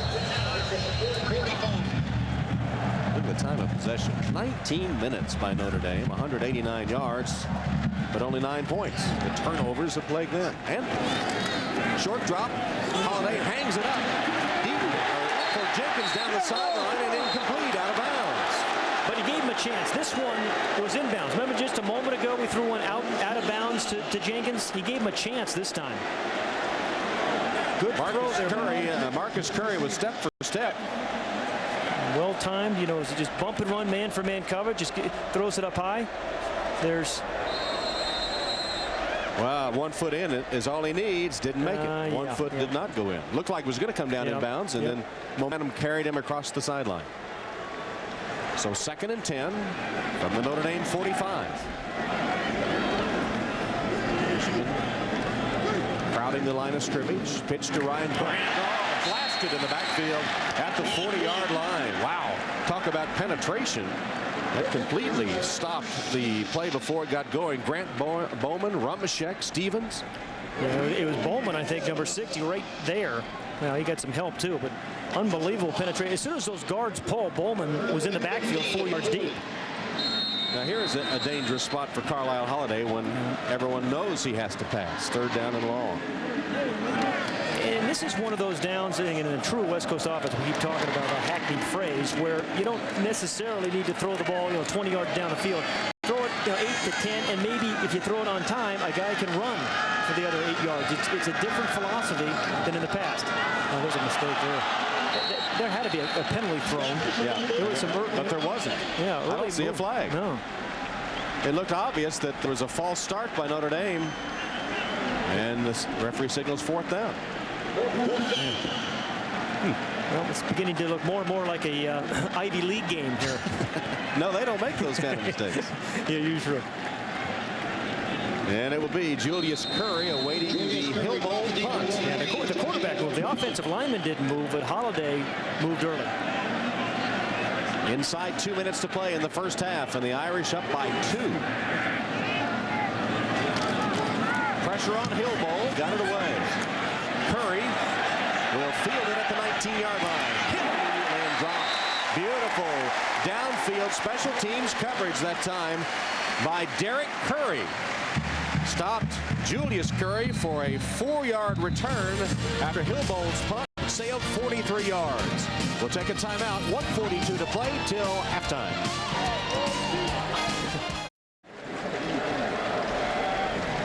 Tom Hammond, Pat Hayden, Lewis Johnson at Notre Dame Stadium. 9-7 game. Irish lead with 1:42 till halftime. And coming up on the Sun America Halftime Report, Jimmy Roberts will have all of today's scores and highlights, and a talk with NASCAR's Jeff Gordon. Also a personal look at Notre Dame quarterback Carlisle Holiday. That's coming up at halftime on the Sun America Halftime Report. Does he look like an offensive lineman? That's Jeff Fain. Shook off an injury earlier that took him to the locker room and back on the field. And not only do the Notre Dame coaches rave about them, but every week the opposing coaches talk about he is their kind of football player. Askew spread right again, the fullback, and the pass is complete to Butler. Fumble. Notre Dame has it. Vontez Duff. He and Walton sandwiching Butler, and Duff comes away with the ball. Well, Butler made a great fumble recovery. Game 1. In Game 3 here, he turns it over to the opposition. Good catch, but a sure tackle by Walton and by Duff. Both corners participate in that. And then he completes the play by making the recovery. So it was Walton on the inside, Duff on the outside. And then a hustling Duff who's done everything. He scored touchdowns 3 different ways in their last 3 ball games dating back to last season. Turnovers, and penalties. A minute 35. Notre Dame has 2 timeouts remaining, and here Michigan takes one. And Lloyd Carr wants to try to rally his defense, put in a tough spot by the turnover. Notre Dame has it, first down at the 27 when we come back. Game summary is a ragged one. Notre Dame on the opening drive of the game scores its first offensive touchdown, but 3 turnovers by the Irish, 2 by Michigan, a couple of blocked field goals, and some costly penalties. And the safety. As a result of penalty. And that made it 9-7, and now after the Michigan turnover, Notre Dame has it on the Wolverine 27. First down. Minute 35 on the clock. Holiday, play action fake. Chased from the pocket. He's going to keep it. Holiday hit hard at the 20-yard line. Falls forward to the 19. Hobson made a sure tackle for the Wolverines. Nice blocking by Brendan Curtin. We talked about Brendan Curtin and Rumashek on that right side, right over here. Again, creates that little lane for Holiday to step up in there. And right now, I think when you're struggling with your confidence as a thrower, he's such a good runner. I think that's the right decision for Carlo Holiday. Approaching 1 minute remaining in the first half. 2 tight ends. It's second down and 2. Grant.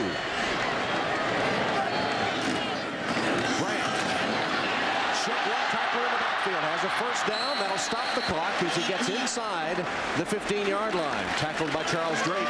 Yeah, and sometimes you can't block them all, and as a running back, you have to make some guys miss. And Ryan Grant did a nice job there of making Carl Diggs, the inside linebacker, miss, because he was right there to meet him at the hole. Clock stops on the first down, then the refs will wind it. And Notre Dame's up on the line of scrimmage before that happens, just now starting the clock.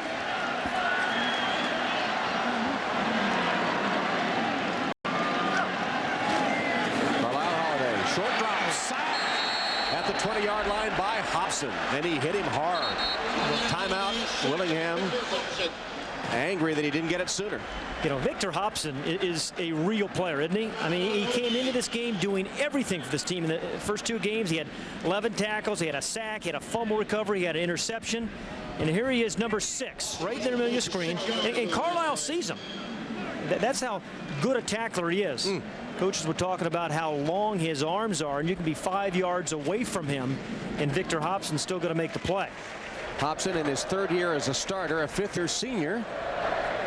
He is from Mount Laurel, New Jersey, and was second-team All-Big Ten a season ago when he had 80 tackles and 5 sacks.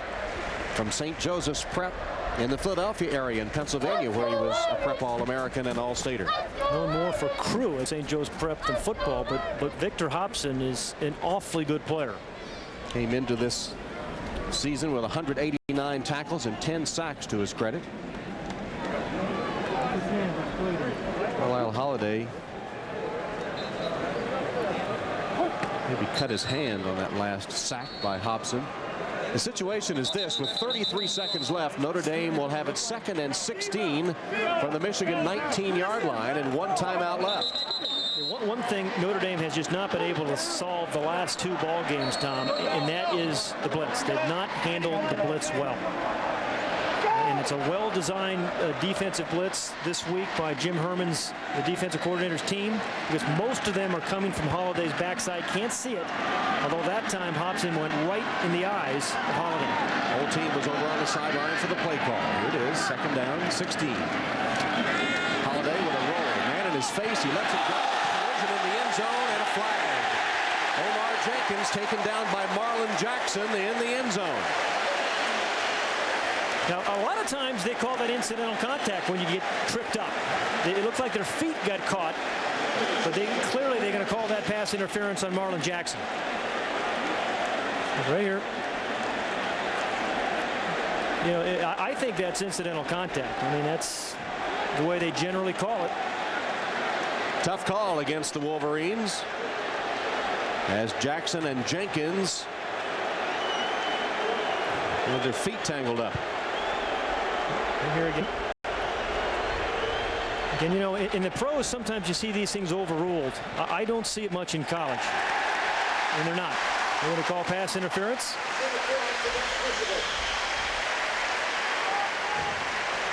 Another key penalty. This one against the Wolverines. Pass interference, defense, 15 yards, automatic first down.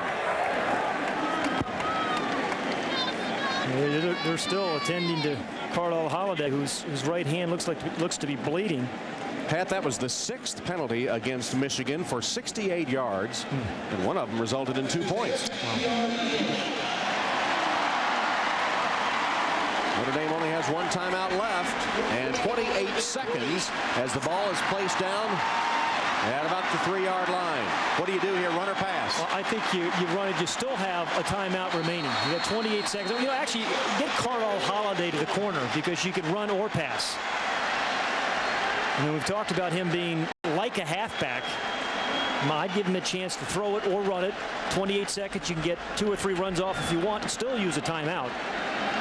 Notre Dame has 11 first downs to only 2 for Michigan. Players were asking the crowd to keep it quiet. Play clock.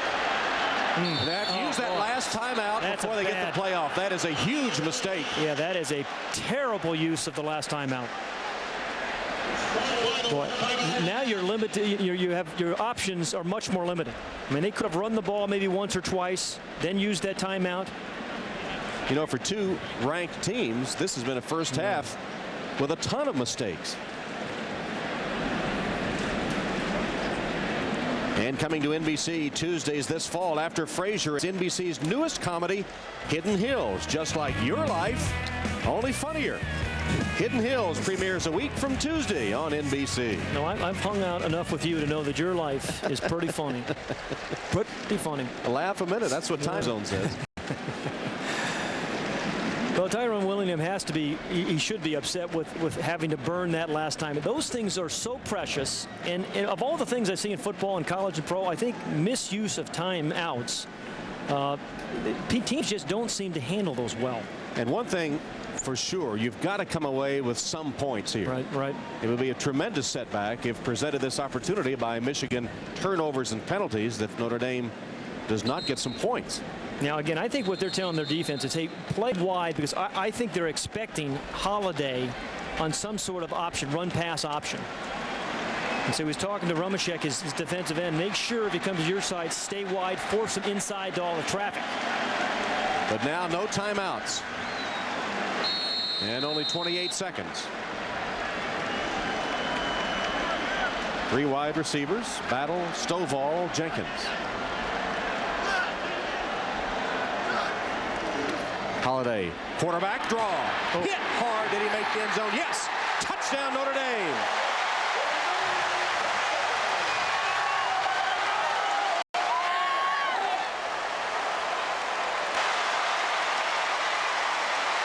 Well, if he wasn't bleeding before that one, he's bleeding now because he took a shot. He's a tough guy.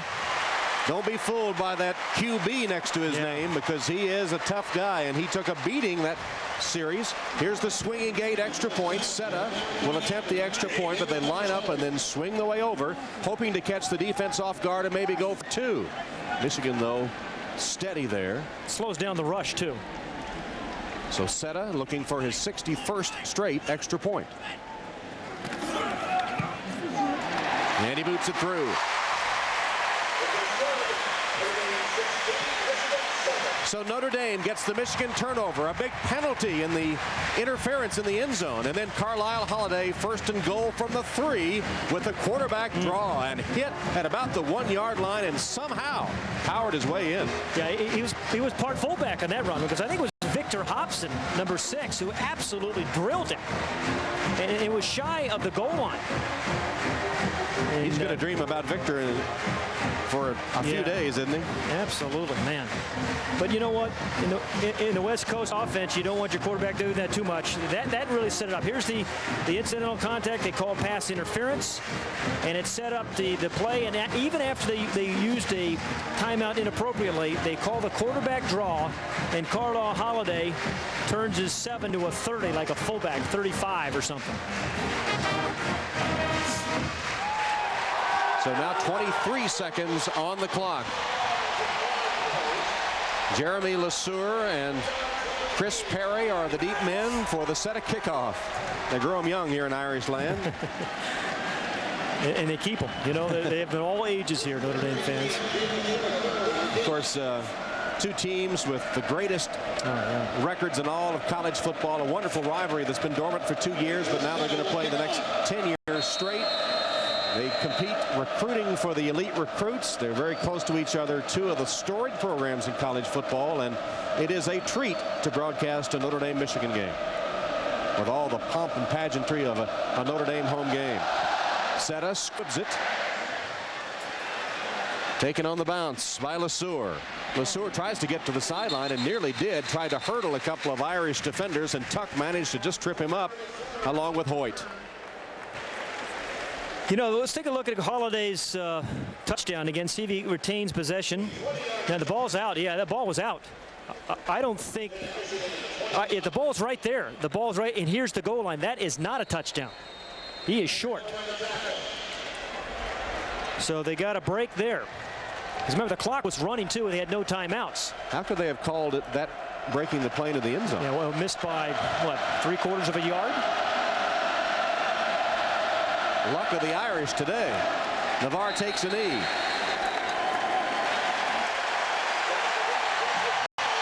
And the final seconds will tick away to end a bizarre first half. The Michigan offense just 2 first downs and less than 8 minutes of possession in that first half, marred by penalties and turnovers, and yet it's still a game. Wolverines into the tunnel first. The Irish will follow. And at halftime, Notre Dame leads Michigan 16-7. Now let's send you to our New York studios and join Jimmy Roberts for the Sun America Halftime Report. And thanks, Tom. Some very sloppy offense played by both teams. 5 turnovers combined and a bushel of penalties. Coming up on the Sun America Halftime Report, we'll meet the quarterback of the Fighting Irish, sophomore Carlisle Holiday, and we'll hear from the defending NASCAR Winston Cup champion, Jeff Gordon. He races in tomorrow's New Hampshire 300. And speaking of going fast, there's a new world's fastest man. American Tim Montgomery breaks track and field's most prestigious record. Plus, Anna Kournikova on the game. Log on to NBC Sports. NBC's Notre Dame looking to remain undefeated as the head coach at Notre Dame.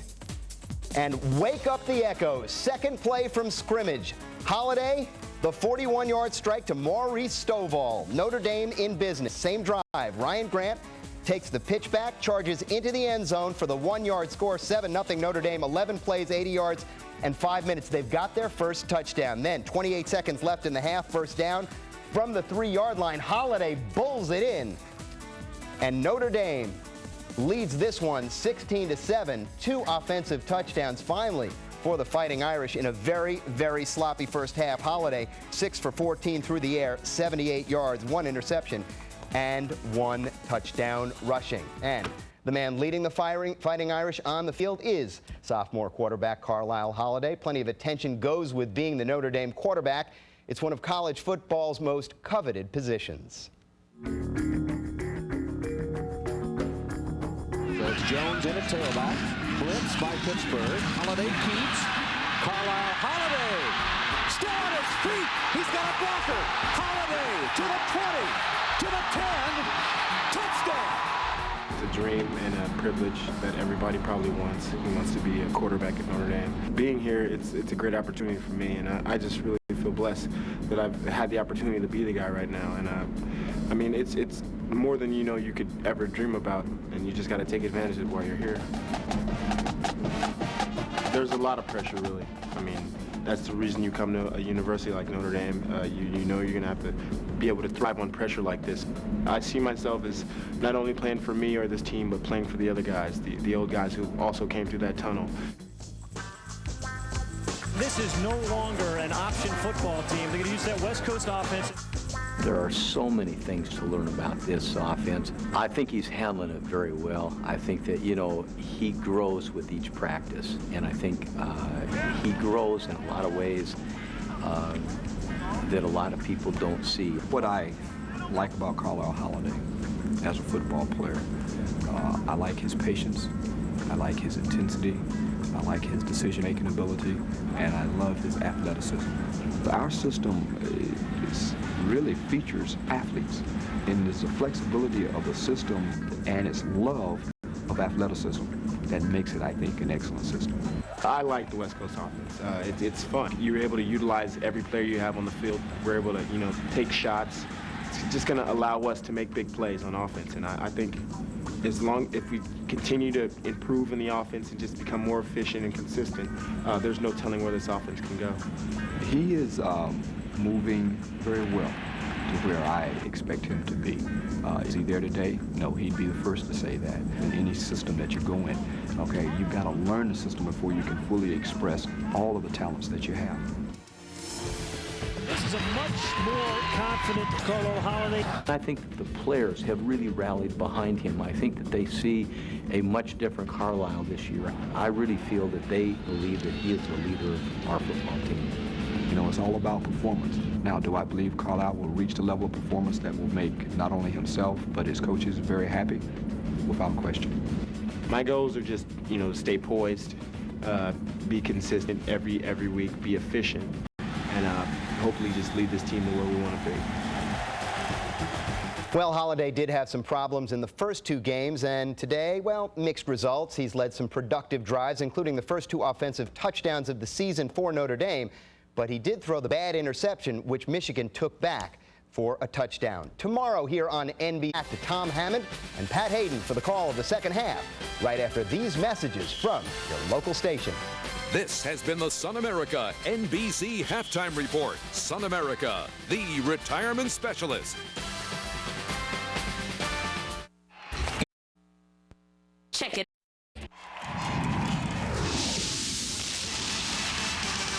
Everybody plays at the College Football Hall of Fame.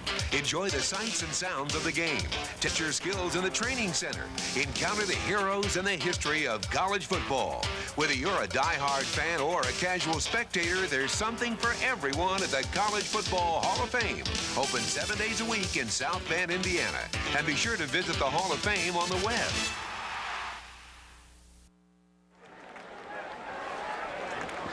Halftime with Notre Dame leading Michigan 16-7. Just a few moments ago, Lewis Johnson spoke with Ty Willingham. All right, thanks, Tom. Coach, first of all, what about all of the mistakes that happened in the second quarter? What did you say to your team in the locker room about getting them cleaned up here in the second half? Well, we didn't focus on the mistakes in the second half. What we focused on, what is going to be the key ingredient of this football game, will be which football team really wants to win this football game. Because if that team emerges, you're going to clean up the mental mistakes. You're going to stop making the mistakes that have stopped us from getting in the end zone, and we'll be the team. Quickly, we saw Carlisle Holiday at the end of the first half with the injured right thumb. What's his status? He's fine. That's it? That's it. All right, Coach, thanks. Tom?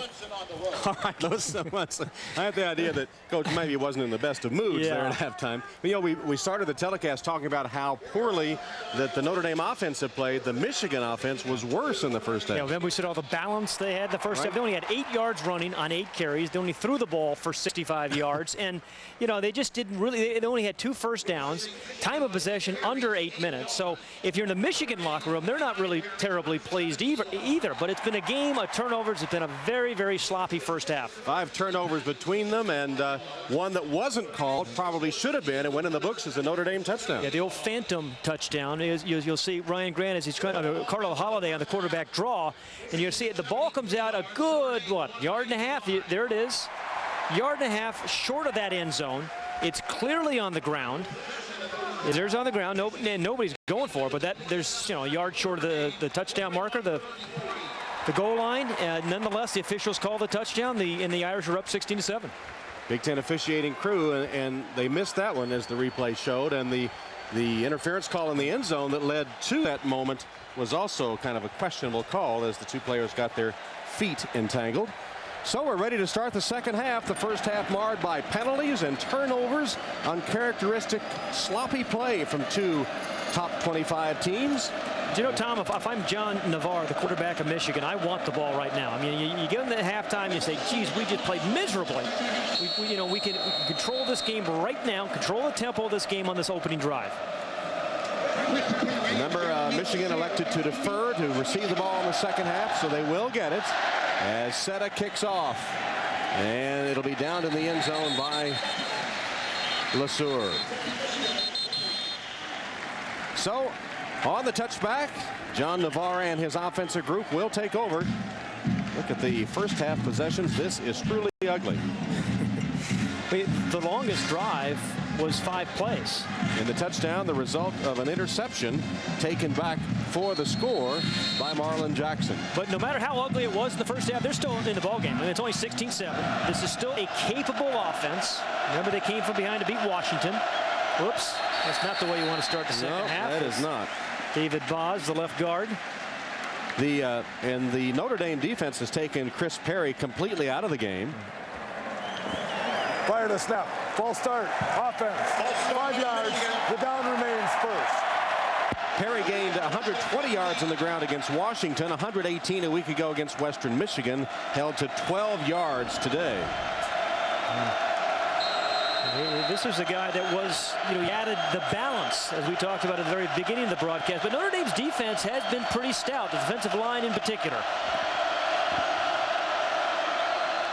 Draw play, handoff to Perry. Fighting for yardage, got back to the original line of scrimmage where he's hit by Jerome Sapp. Jerome Sapp has had a very good start to his season, 2.5 games into it. Jerome Sapp, strong safety for Notre Dame, number 20, a guy who's returned 2 fumbles for touchdowns their last 2 home games. They like to sneak him up toward the line of scrimmage right before the snap, creating that extra defender. Askew and Edwards are split wide. Navarre pumped once, brought it back down, went to the other side, and was dropped by Butler.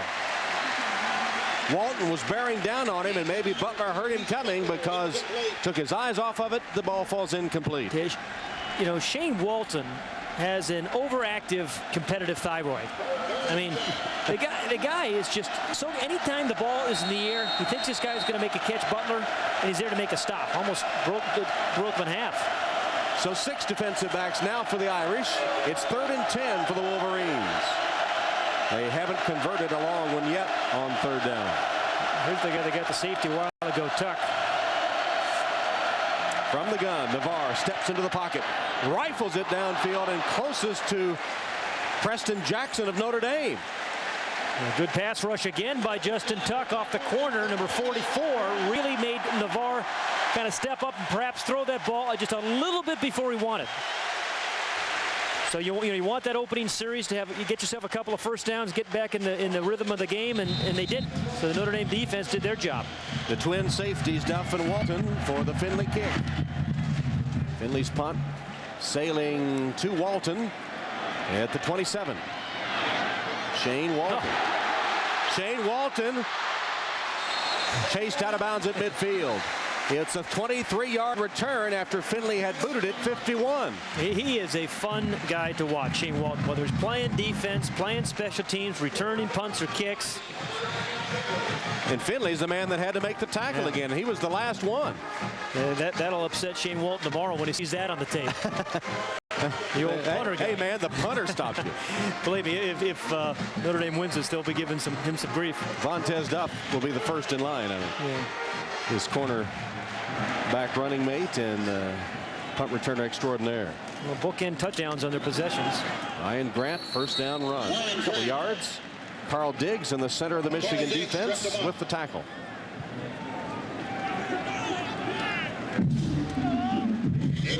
Carl Holiday was saying to us in this offense that You know, he wasn't running as much option as he did a year ago. He didn't get beaten up as much, and he can have more touch and finesse. Well, the last 2 games, he has taken a beating. Purdue came after him with a lot of blitzes, and Michigan has had some clean shots on Carlisle Holiday today. Drummers are playing like champions today. And meanwhile, Ryan Grant, 88 yards on the ground, averaging almost 6 yards a carry.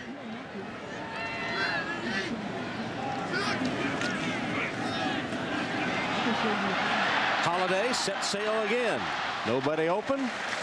Makes a pretty good gain out of it. He's to the 44-yard line. You know, there's more to it than being just a running back. You mentioned Ryan Grant, the 88 yards. He threw a real nice block that time. You know, to play in this offense, you got to run, you got to catch, you got to block. Let's go to Lewis.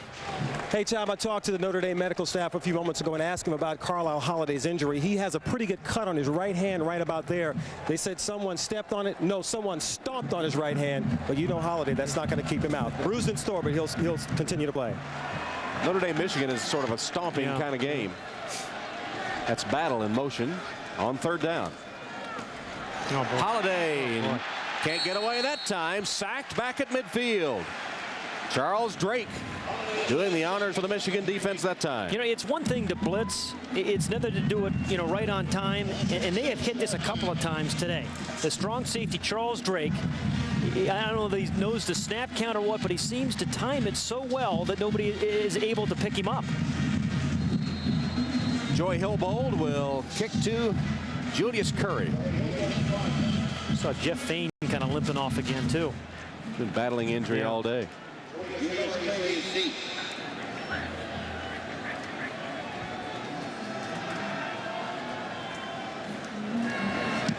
Hillbold. Curry saying get away from it. And perfectly placed by Joey Hillbold. It'll sail out of bounds, and they'll mark it just at the 10-yard line. Only 39 yards, but perfect placement on the pooch punt by Joey Hillbold.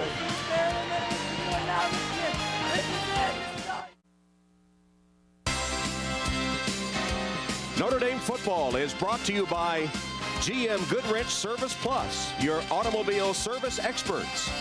By ADT Security Services, America's residential and commercial security leader.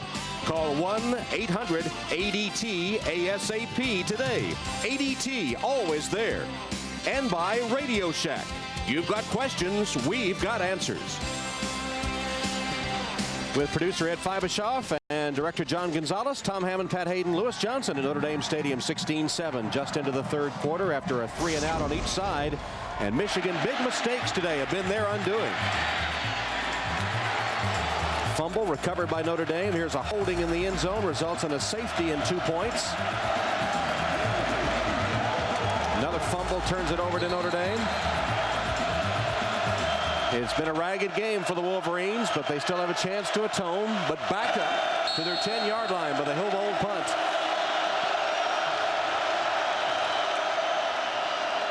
Chris Perry nearly broke free. Twisted down at the 20-yard line by Jerome Sapp. That's a gain of about 10. And Tom, this is what Lloyd Card would love to see, is a bunch of grinded out first downs. I mean, they really haven't gotten that running game going at all. Only 8 yards in the first half, but it's a pretty good offensive line in Hull. They just haven't really. Look at number 77, Tony Pape, knocking his guy inside. First down on the run by Perry. There he is again. And he gets about 5 yards. That was supposed to be kind of an outside play, but Perry just saw a little hole there and just kind of hopped through it. And Tony Pape, the leader of this offensive line, for 77, the right tackle, here he is. Kind of kicks his guy out right there. It's 2 good blocks in a row by Pape. You mean Fat Elvis? Fat Elvis. That's what some of his teammates call him. Edwards in motion. Notre Dame shows blitz. Navarre got it away, and it's a Michigan first down on a clutch catch by one of the co-captains, Benny Jopru, with Glenn Earl and Derek Curry hitting him hard after he made the first down catch. Well, there is Tony Pape. We said his teammates like to call him Fat Elvis. Actually, his teammates don't. It's kind of the media that's caught on, but there's why. Yeah. Looks like he fell off a mural of the Last Supper with those pork chops. Pork chops or mutton chops? Well, whatever. But, you know, he's a good player. He's a smart player and the leader of this offensive line. If they're going to get themselves out of this mess, it's going to be the good play of Tony Pape that's going to help him do it. They got a first down. Quick toss. It's complete to Butler, and he's dropped in his tracks. My goodness. I think he gained an inch on that pass. Glenn Earl, the free safety. They can't bear. The defensive coordinator was talking to us this week about Ken Earl and said this guy's hit some, you know, really some great tackles, but we want him to have a little bit better ball skills. When the ball's in the air, we like to see him try to make some more interceptions. Couldn't have done it that one. There's Kent Bear. Done a good job for the defensive for the Irish again today. Glenn Earl will hit you. Second down and 10. Toss to Perry, looking for a block at the point of attack, and the Notre Dame defense strings it out long enough that the pursuit can catch up from Hilliard, and Goolsby's there too. Chris Perry had a rough start today. I saw when he came out to warm up, he kind of tripped and fell. Like not a good sign. Yeah, he knew he was going to be a long day very early in warm-ups. Here it was. He looked like kind of war emblem in the Derby coming out of the gate, you know. The Belmont. Yeah, Belmont. Excuse me. That's it. That's how this day started. It hadn't been a lot better since. Third down and 7 from the shotgun, Navarre.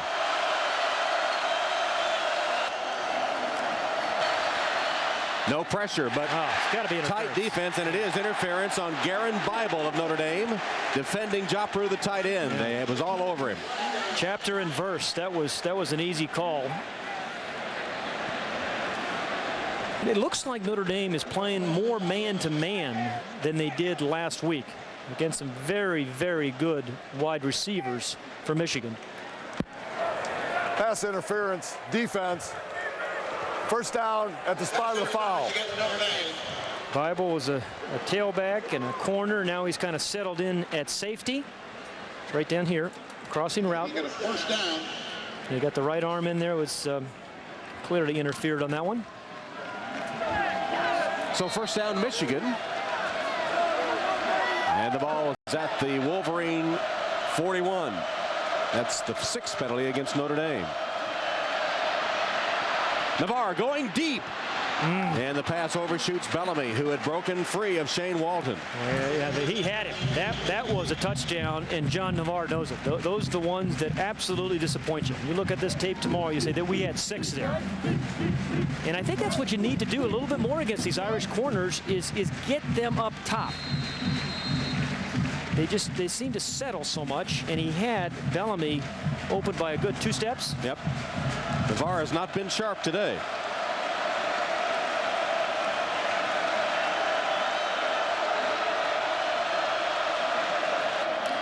Draw play. Askew digging up clods of dirt. A fullback's supposed to do that. That's right. That's absolutely right. And Cedric Hilliard was able to get him down. The Irish continue to rotate their defensive line. Brian Bidash in there on that one as well. And here comes Justin Tuck, number 44, who's had an impact in this game on 2 rushes. One was the sack. There he is up here, number 44. Blind side of the quarterback. 6 defensive backs. Michigan still looking for its first 3rd and long conversion. Bellamy was the motion man. Navarre under pressure. Incomplete. Walton defending Bellamy. And once again, Justin Tuck, the pass rushing specialist, the sophomore from Kellyton, Alabama, was putting on the pressure. Over the course of this year, Justin Tuck, right down here, number 44, has a chance, I think, to become a premier pass rusher for the Irish. Might have been held on that one. Yeah. He gets that first, every good pass rusher, that first step is like, out of the starting gate. Vontez Duff awaiting the Finley boot. Duff backpedaling, caught it at the 10, shook from one man and another, and a third, and dives to the 25-yard line. How'd he do that? Yeah, boy. Ramachek finally gets him down. Vontez Duff, the elusive one. If I had a team, I'd want Duff and Shane Walton as my corners. And maybe I'd let him punt return, too. Well, got away from 1, 2, 3, 4, 5. And a dive to the turf. Well done, Vontez. I think it's time for Defense is dominating in the second half so far. 7:53 left in the third quarter. Still 16-7 Notre Dame. Carlisle Holiday has been battered and bruised today, but they finally got their offense untracked. Well, this game was first played in, what, 1879? It looks a lot like the first one, I think. They didn't make this many penalties, I don't think, that first.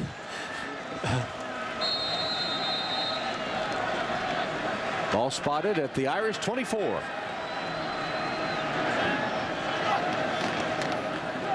Hand off to Ryan Grant. Grant does make a nice cut and gains 12 yards on first down. Saving tackle by Marlon Jackson. Grant was nearly off to the races. Yeah, you talk about vision when you talk about running backs. What is that? It's making the right cut at the right moment. That was designed to go to his left. He felt and saw that lane, and then the last part he kind of finished it up with a little power. So he turned what might have been a loss into a nice gain for a first down.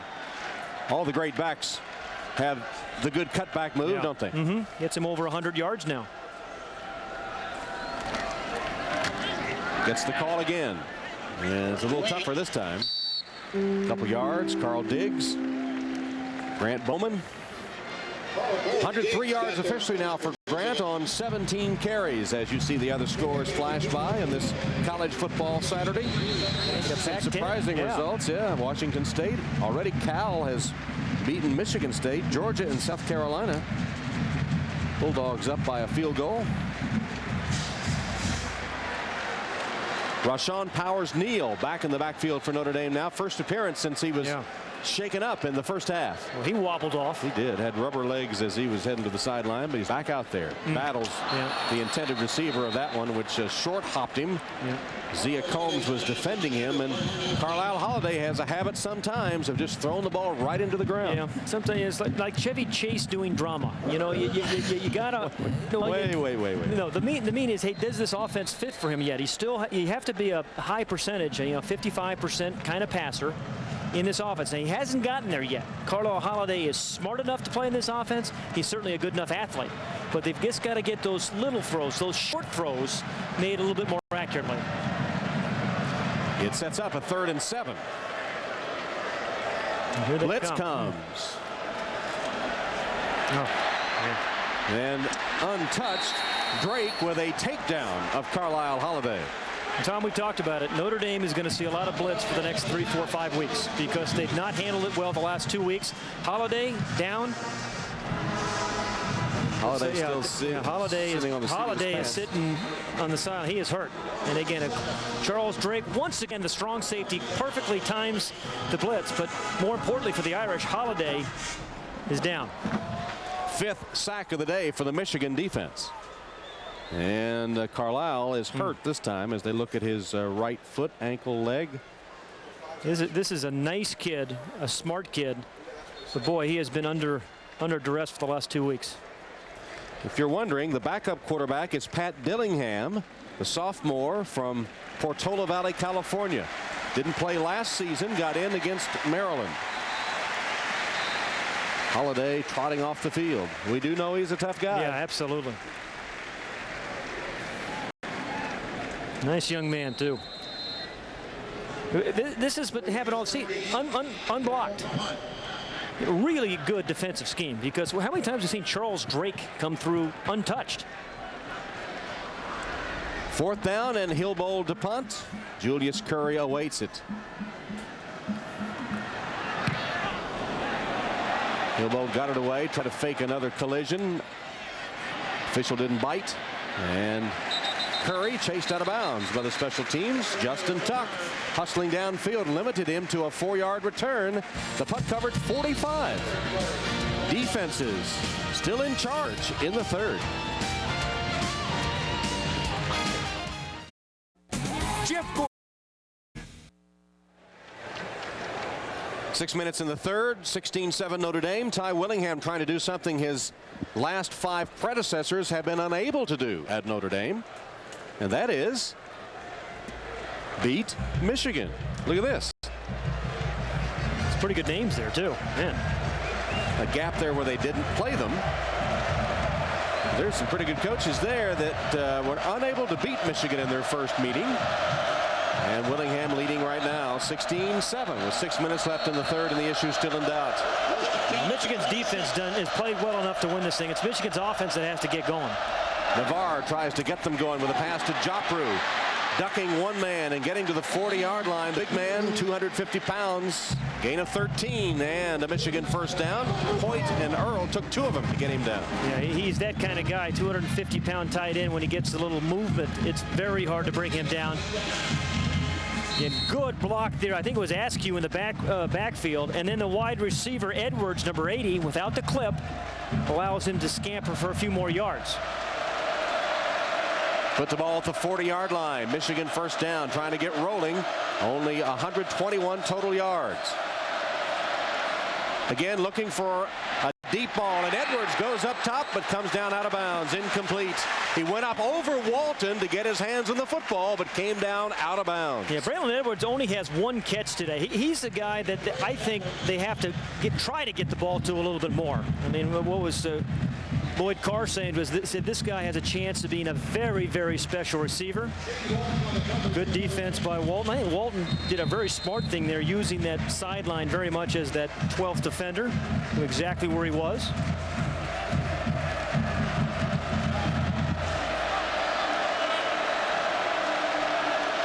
Joppru resets to the top of the screen.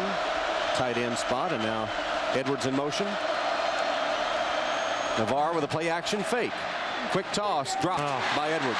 Maybe that's why they're not throwing to him that much. I mean, a remarkably talented guy. Coming into today's game, he had 9 catches, 3 of which went for touchdowns. Also had 3 fumbles, but Lloyd Carr say this guy has maybe the best receiver we've had here in a long, long time. Perfect throw. Again, that's obviously very, very catchable. Good as it gets. Yeah. His dad, Stanley, played at Michigan and in the NFL. Could evolve into a real force. 3 touchdowns coming in, but struggling today, as is the whole Wolverine offense. Navarre, once again, the tight end is the most reliable receiver. It's Joppru who holds on. Bible sends him out of bounds after a gain of 16 and a Michigan first down. Like an old pair of Levi's. Nice and reliable, the tight end. I mean, they're such big targets. They're generally the closest receiver to you. Good route. You see him fake on the inside on Bible. I mean, good head fake made him think he was going to the post. Breaks it on the corner route, and a well-thrown ball by Navarre. 4 catches, 44 yards for Joppru today. 5th-year senior from Minnesota. Draw, handoff. Perry hit in the backfield, fights his way ahead for a line. Excuse me, it's Askew and not Perry, and he gains a yard or 2, but Derek Curry hit him almost immediately. Derek Curry has good hands. Remember earlier in the game we saw him tip that one quick pass, Tom, but he's got real strong hands. He plays their, strong linebacker position, so he lines up over the tight end, and that's one of those positions where you have to have those big, strong hands to get rid of tight ends to make plays. That's the kind of player he is. Leprechaun seems to be happy. 2nd and 9. Navarre. Got something here. Oof.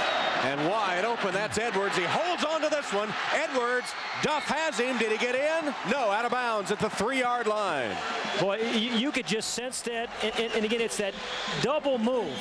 Edwards looks like he's coming across like he did in the route just a moment ago that he dropped. And then he goes back out.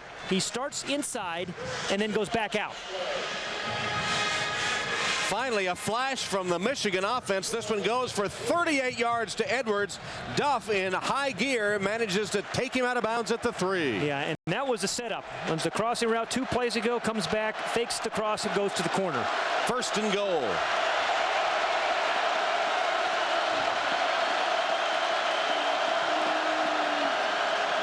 Hand off to Chris Perry.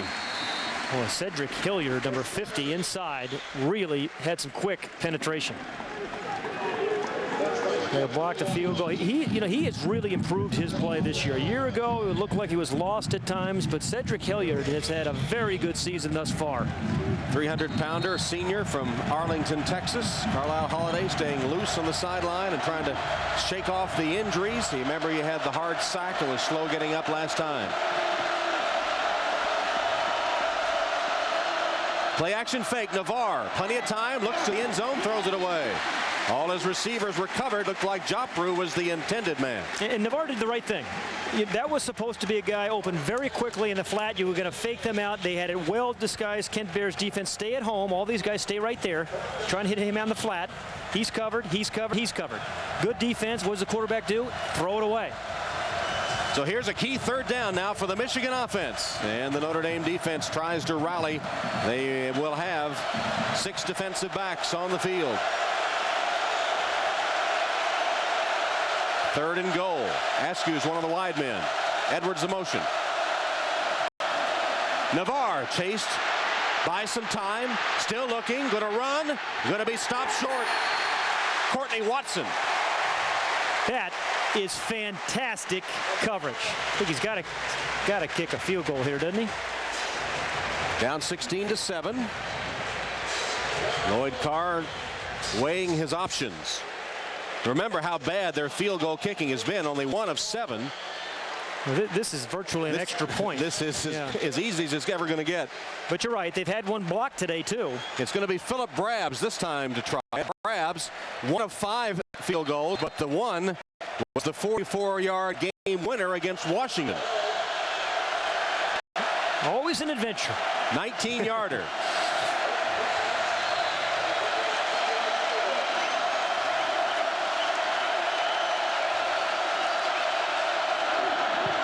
And the 19-yard kick is good.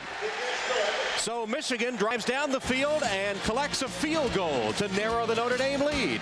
2:49 left in the 3rd. It's 16-10 Notre Dame.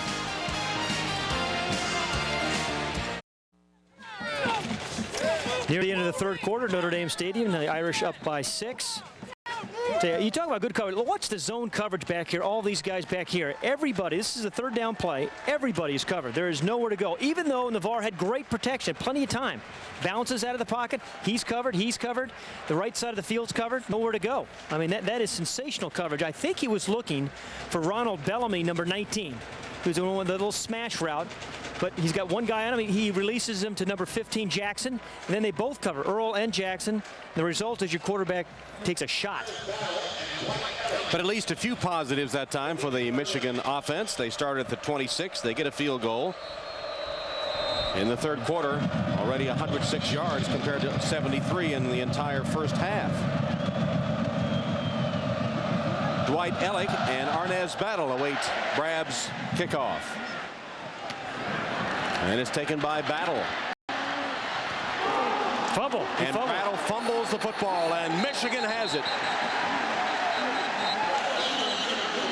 The turnovers turn the momentum of any football game. And particularly when you're on the road. You get a turnover like this in the enemy territory, you could really turn the game around. Zach Kaufman, the hard-hitting one, knocked the ball free. And another Notre Dame turnover. You're right about Kaufman, number 37, a guy that's played very well as a linebacker. Again, here on special teams. Woods hitting hard. Everybody's taking a shot. 4 or 5 white jerseys in there. 4th Notre Dame fumble, the 3rd one they've lost. This coming just after the Notre Dame defense surrendered its first points of the day on the field goal. That's good special teams play on that one by Michigan. So 3 fumbles lost and an interception for a touchdown by Notre Dame today. Handoff, Perry.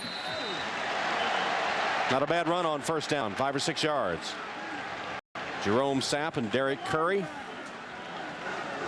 The offensive linemen love calls like this when you get yourself right back in the ball game. We've talked about Peyton and Petrozello, the right guard. Pearson, the center's done a nice job.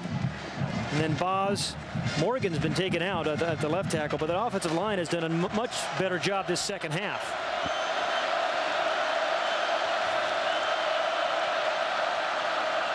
Handoff again, and Chris Perry breaking tackles will give Michigan a 1st down at the 16-yard line. Big old Tony Pate doing it again. Fat Elvis, the 305-pound golfer. He took his roommate is John Navarre, took him out for a birthday lunch Monday for the traditional Chinese buffet birthday lunch. All you can eat. Yeah, $6 I think he spent on his quarterback. And the owner was very nervous when they walked in the door. First down, Michigan. They'll try Perry again.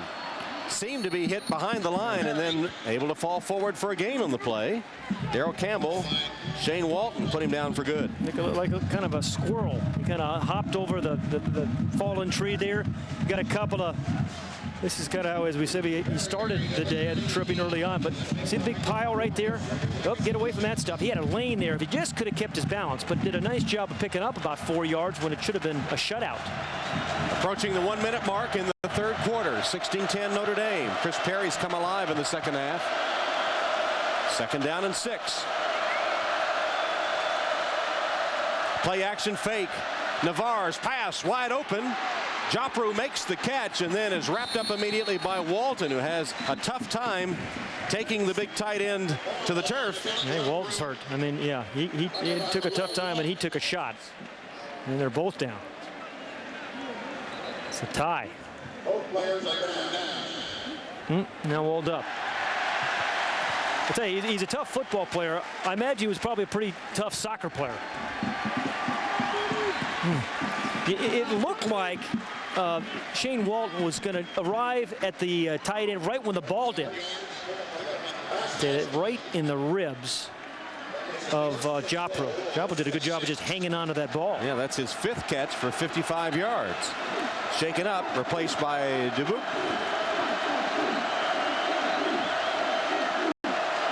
Shane Walton still on the field. Or did he come to the sideline? Yeah, Walton came and Jackson replaced him. He's out. 5 receptions by Joppru today. Matches his career high. 55 yards is a new high. First down. Perry. Chris Perry fighting for yardage down to the 2-yard line. What a block by B.J. Askew. I mean, a blue jersey showed up right in the pad. I don't think it was the guy who was originally designed to block, but he really took care of him. I mean, that was a fantastic block by Askew. So he catches, he blocks. It's going to be second down and goal from the 2-yard line. 3 tight ends in this tight Michigan formation. Perry and Askew, offset eye. Askew in motion. Perry. That's in. Touchdown. Took the official a minute to signal, but he got his hands in the air, and Michigan with the touchdown, and now Brab's going to attempt the extra point to put the Wolverines on top. That was some good offensive line play, wasn't it, Tom? I mean, that drive. I mean, there was some really good offensive line play. Pearson, Petruzzello, we talked about him, and Pape, Boz.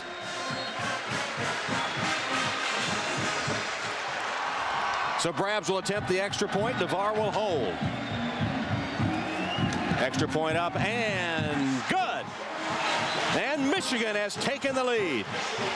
The Wolverines convert the Arnaz Battle fumble of the kickoff into 7 points, and it's Michigan 17-16. Again, a good offense. Look at the push in there. Petruzzello, number 67, doing his job. Right, they went right over Pape.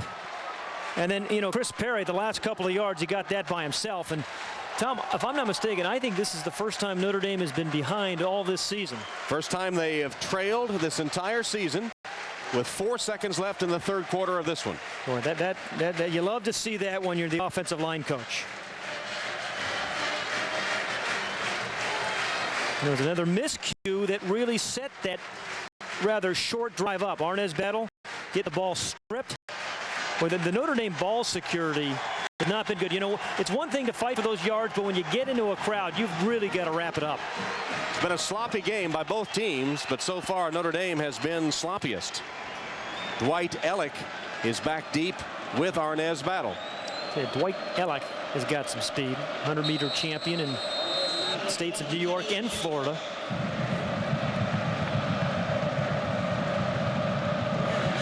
Brabs will kick off.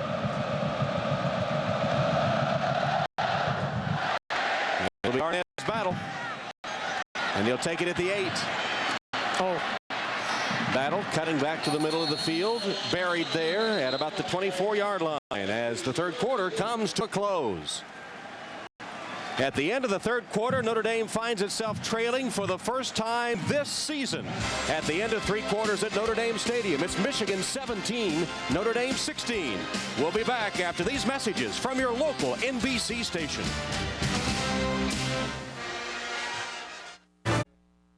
Watch Sports Overtime.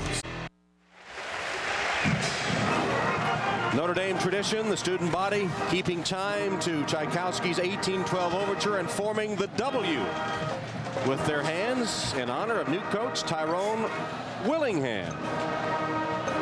Well, unfortunately, if you turn it upside down, you get the M. Which is Michigan, which dominated the time of possession in that third quarter and has taken a 17-16 lead.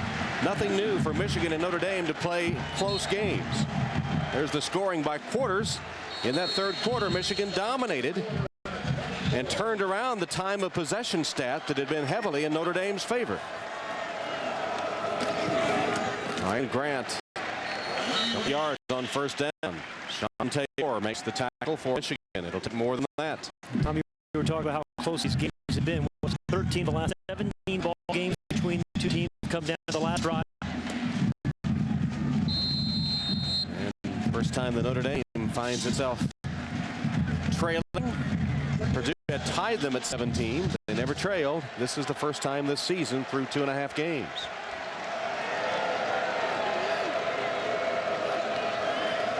Carlisle Holiday rolling, feeling some pressure. He has Jenkins, and he has it.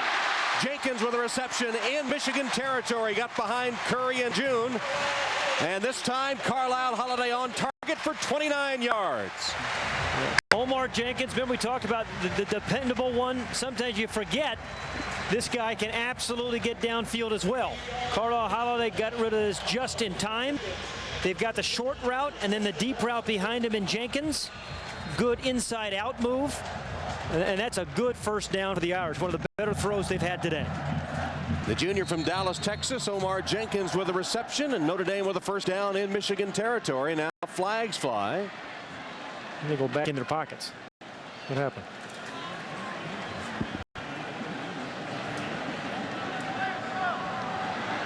It's going to be stepped off against the Irish. Illegal substitution. 12 men in the huddle, 5 yards. The down remains first. Well, there's one for the coaches. Michigan is familiar with that. That helped them. 12 men on the field. Yeah, Washington had 12 men in the field against them. It allowed them to kick the game-winning field goal.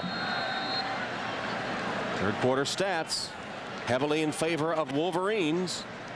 0 passing yards for Notre Dame. Remember, they completed 1 pass in the second half against Purdue. He has been under duress, though. I mean, Carlisle Holiday, he's had people draped all over him all day. And he just hit Jenkins with a long one. Fake it to Grant. Holiday still has it. And he has this man, Jenkins, going deep. And Jenkins has it to the 3-yard line. Marlon Jackson defending. But Omar Jenkins once again hooks up with Carlisle Holiday for a big play. It covered 47 yards. Yeah, from a dependable receiver to big-time deep threat. And that was a wonderful throw by Carlisle Holiday and touch. Remember we said, hey, you're a great fake here. Really takes his time, a very patient play. And because of the aggressive play of the safeties of Michigan is allowed to get this ball over the top. And nice touch and a good adjustment by Omar Jenkins. That's a good play. Now first and goal for the Irish. 3 tight ends in this formation. Grant and Lipinski in the eye. 2-yard line, first and goal. That's Lipinski. Stacked. Hoyer and Lazarus, the center of the Michigan defense. You're right. You're not going to get too many yards against Hoyer and Lazarus. Those 2 defensive tackles. Here's the play before. Omar Jenkins. Remember a little bit earlier he ran a corner route. This is just a post route after that wonderful fake by Carlisle Holiday. And you don't say safety here because they got those safeties up toward the line of scrimmage and they go right in the gap where it should have been. And Holiday with a beautiful fake bought him some time, got some pretty good blocking, and was on target. Now second and goal, though, and they lost a yard on the run by Lipinski. Try Grant on the right side. He lowers his head. Touchdown!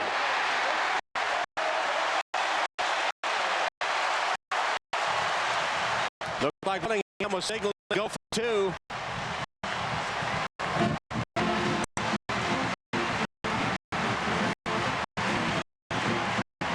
Now he's signaling 1.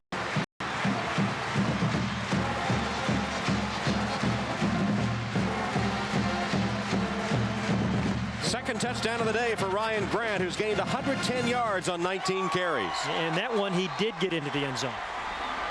Didn't fumble it. Secured it as he crossed the goal line. And they are going to go for 2.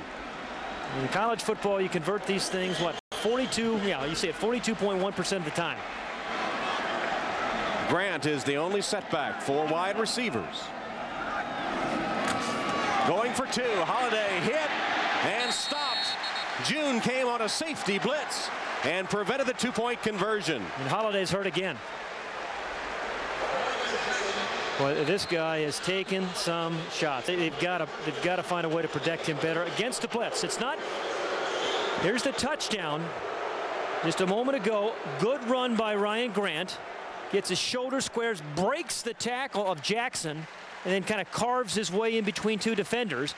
And then the 2-point play. And not only did they make it one more time, Cardell Holiday goes down to a blitz and is not feeling particularly well. 5-point game.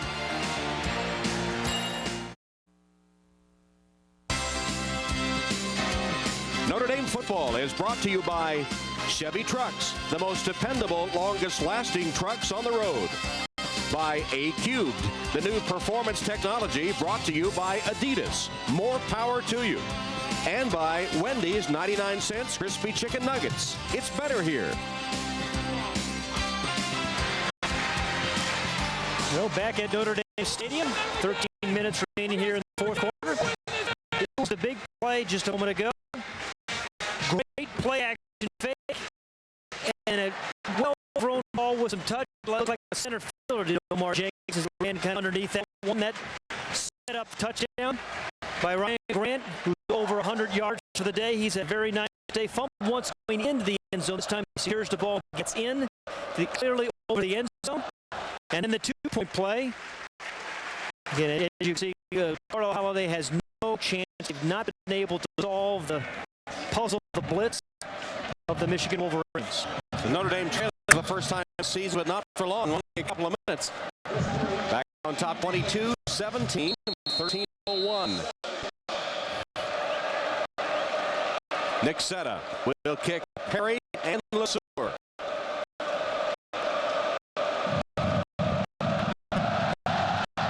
Another squib kick from Setta on the hop, taken by Perry. Dangerous.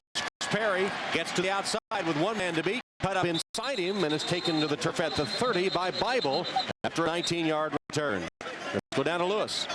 Tom, thanks so much. It's 2 times now we've seen Carlisle Holiday hobble off the field in the latest.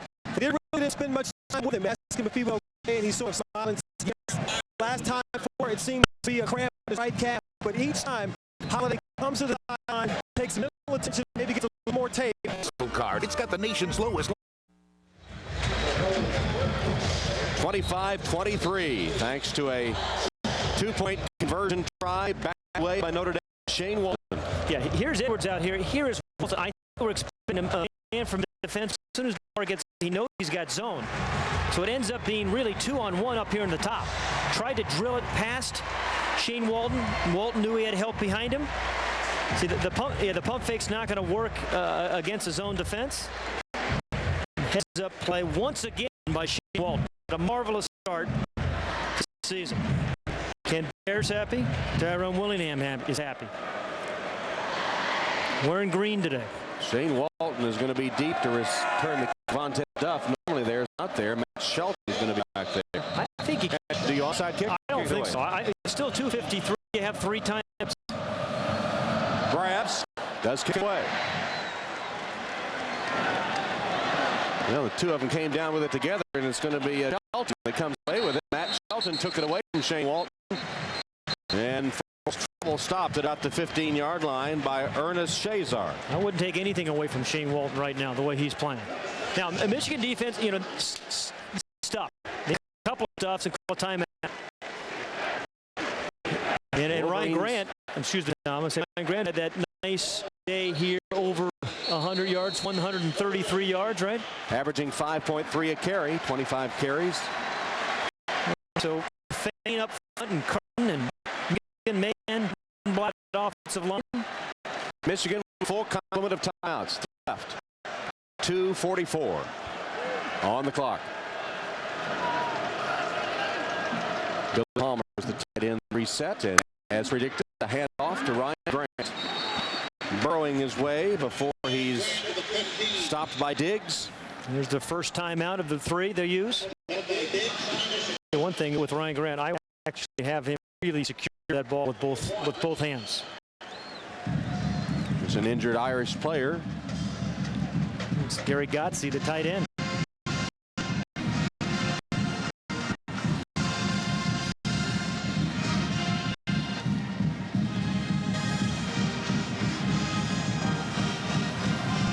This game has had everything that could happen. Yeah, absolutely. Lots of turnovers, lots of mistakes, some really good plays, some good running, some good defense, I think some missed calls. Notre Dame got credit for the 1 touchdown that this didn't score. Carlisle Holiday, a quarterback draw just before halftime. It was called a touchdown, and the replay showed that the ball came loose well before he broke the plane of the goal line. In fact, the ball never does break the plane of the goal line. It'll just be sitting there, called dead because the officials have signaled touchdown. Yep. But there, quite a few unusual plays. We've seen a block kicks, interceptions, a bunch of fumbles. Helmets flying. Ryan Grant fumbled into the end zone when it appeared that Notre Dame was going to score a touchdown. Right. A true West Coast offense would not be throwing the ball in this situation. Instead, hand to Grant. Grant about to break it open. There's a flag down as Grant sprints down the sideline and blasted out of bounds, and that'll draw a flag. As June and Drake, now that's 28 yards. Now if the penalty's offset, that'll be Michigan again causing disaster with another penalty on late hit. Yeah, that's when you need your composure. They're just going to call that every time in college football. I was told Vontez Duff had a cramp in his leg in the end zone. Couldn't move. I'm getting one too. The hold against Notre Dame. Oh, boy. Personal foul against Michigan, and that would have been just what Michigan needed had they not. Yeah. The late. Kind of keeping your composure at the end of a ball game. Yeah, there was a clear hold up there on the top. Ryan Grant trying to stay inbounds as he should. And the late hit by Charles Drake. See, he's a bounce. Yeah, whistle blow. Good 3 yards. Yeah. Took out a couple of coaches too, or managers. During the play, holding, offense, half the distance from the previous spot. At the end of the play, ball, personal foul, late hit out of bounds on the defense. 15 yards, automatic first down. Oh, wow. Automatic first down is huge. Yeah. Michigan has 2 timeouts left. And Lloyd Carr has seen enough mistakes from his team today to fill a season.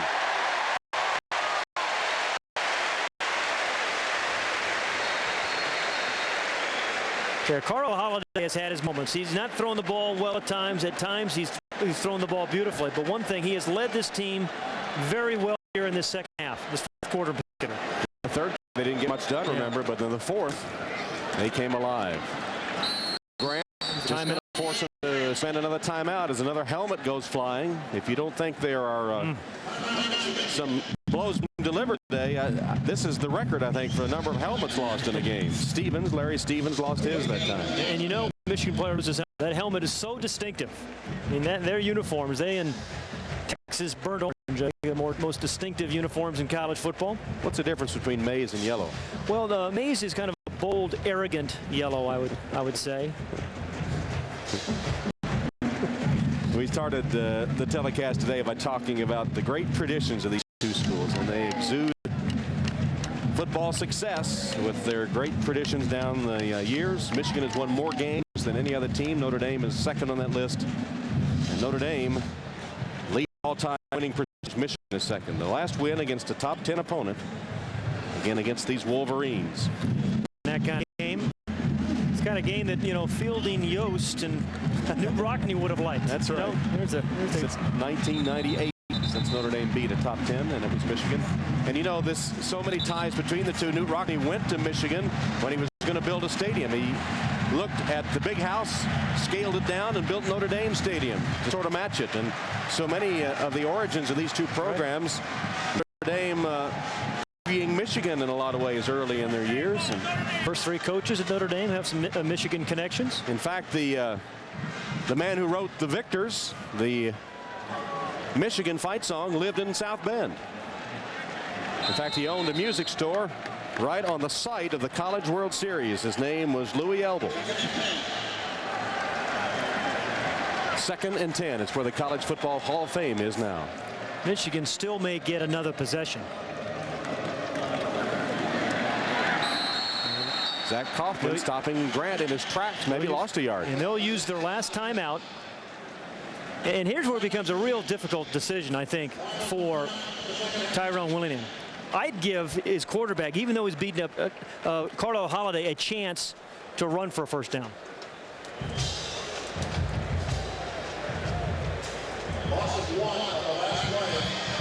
So Grant did lose a yard on that play. It'll be 3rd down coming up for the Irish.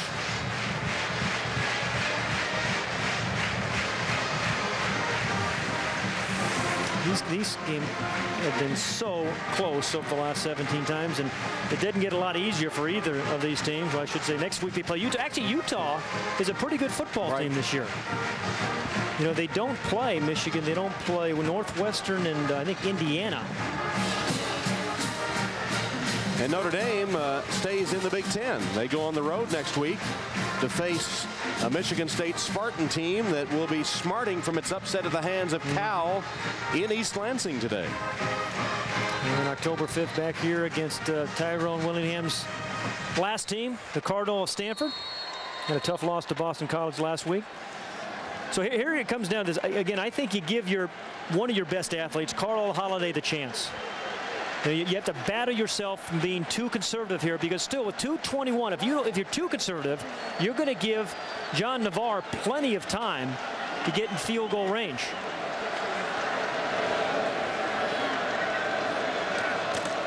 Holiday fakes and going on a bootleg, and he's got some green in front of him. Oh, and he takes another hit.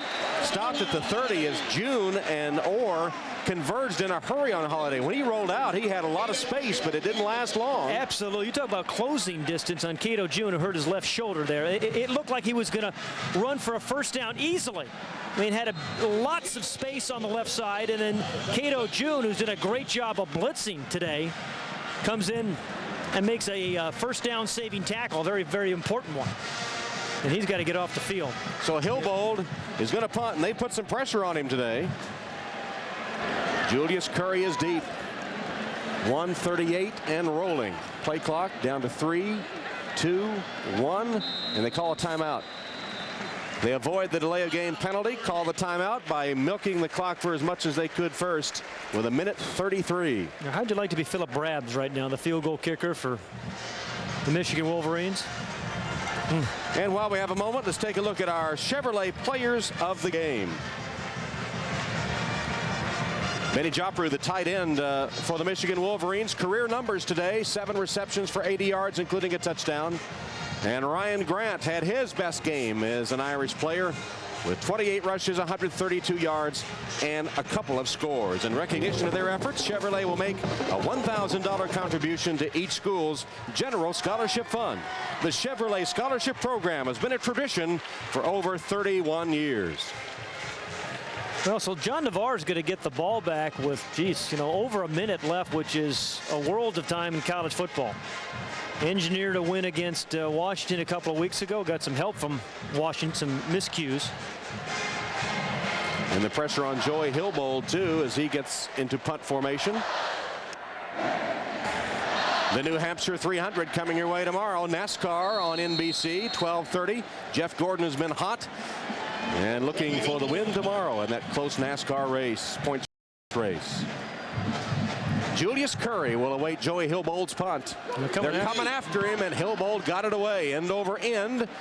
It will bounce and take sort of a lateral bounce out of bounds around the Michigan 30-yard line. 42-yard punt under pressure from Hilbold.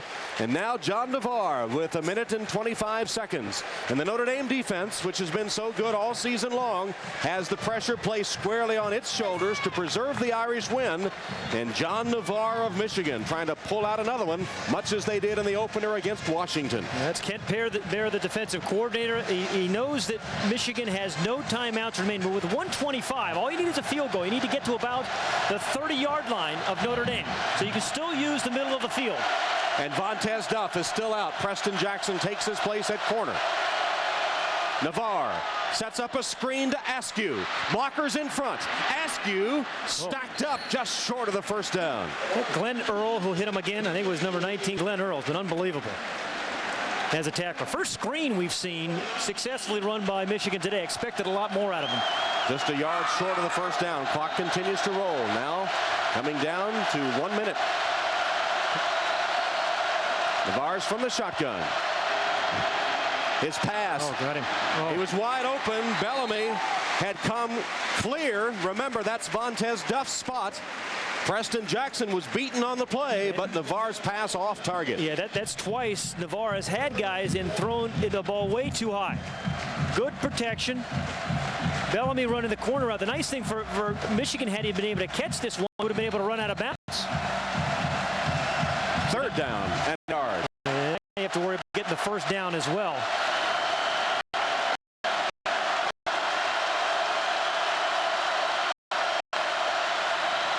Navarre steps in the pocket. He's going to run.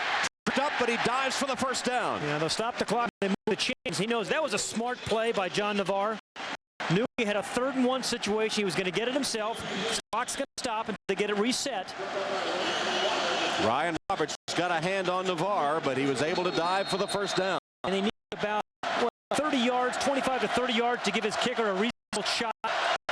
40 seconds left. Navarre again this time. He steps up. His pass incomplete. Off the hands of Butler. Defended again by Preston Jackson. They're working on Jackson with Duff out of the game. Boy, that was just a near miss by Tyrese Butler. He slowed down right at the end.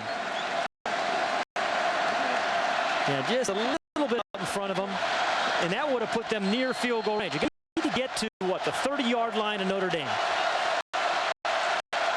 They have very, very shaky field goal kicking this year, although Philip Brabs did kick a winner against Washington. 35 seconds, second down.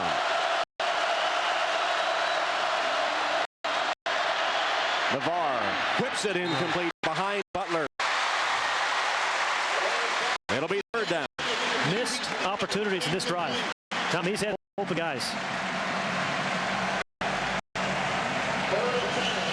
Number 9, Butler, open right here.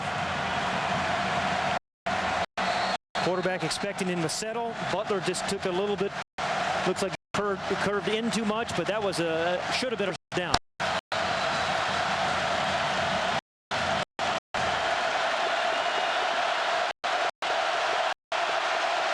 Third and 10.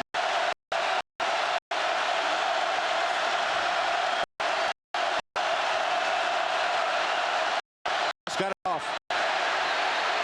Maybe not. Flags are down.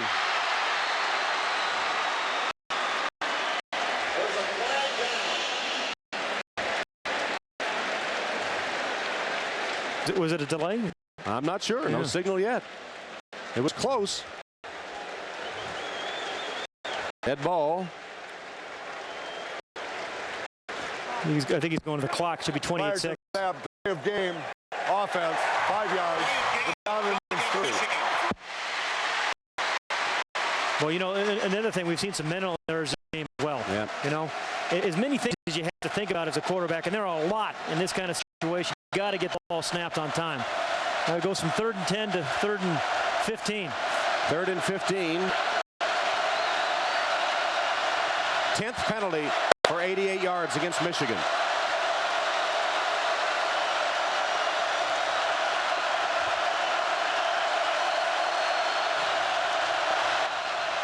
Navarre again steps up, under pressure, intercepted.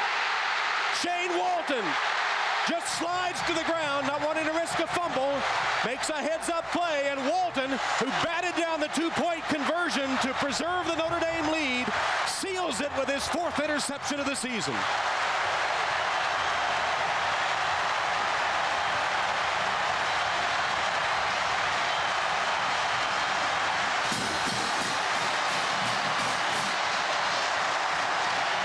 Defense has been terrific all year. Cedric Hilliard, who blocked the field goal attempt, got into Navarre's right arm, and what a smart play by Shane Walton. How many defensive backs would have tried to score or do something silly?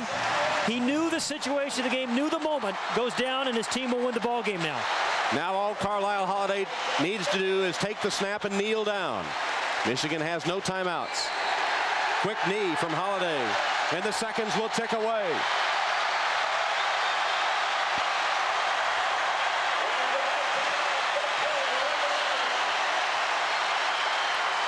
And Notre Dame has gone to 3-0 with a bizarre win, another nail-biter against the University of Michigan. Their first win over a top 10 team since 1998, when the Wolverines were the victim then too.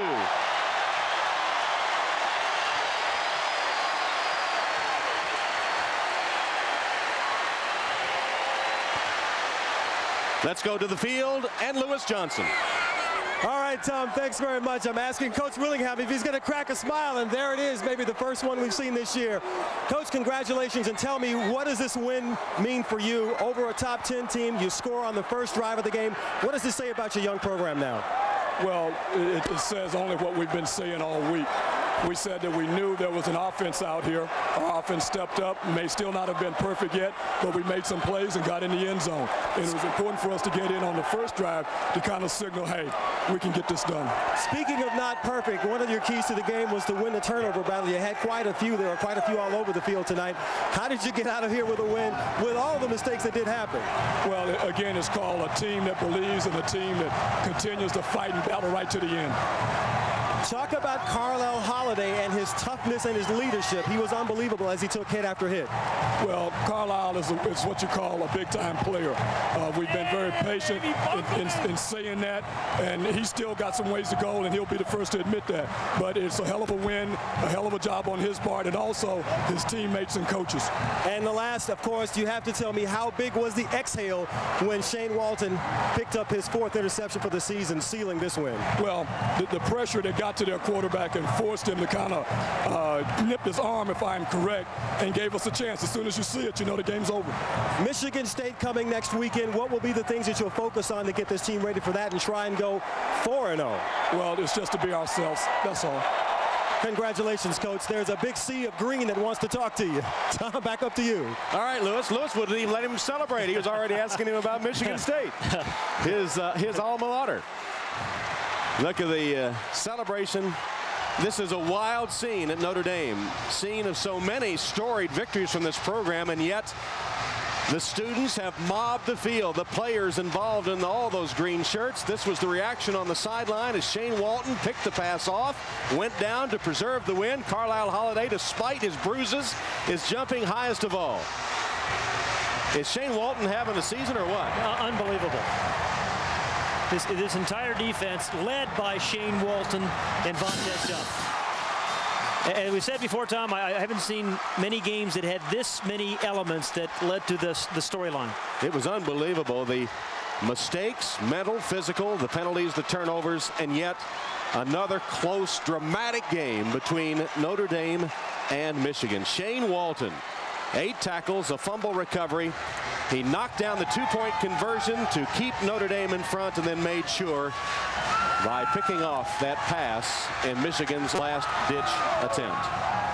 Well, I tell you what, we shook down a few echoes today. Let's catch our breath. We'll be back to say goodbye, but first, let's go to Jimmy Roberts in our update studio. Jimmy?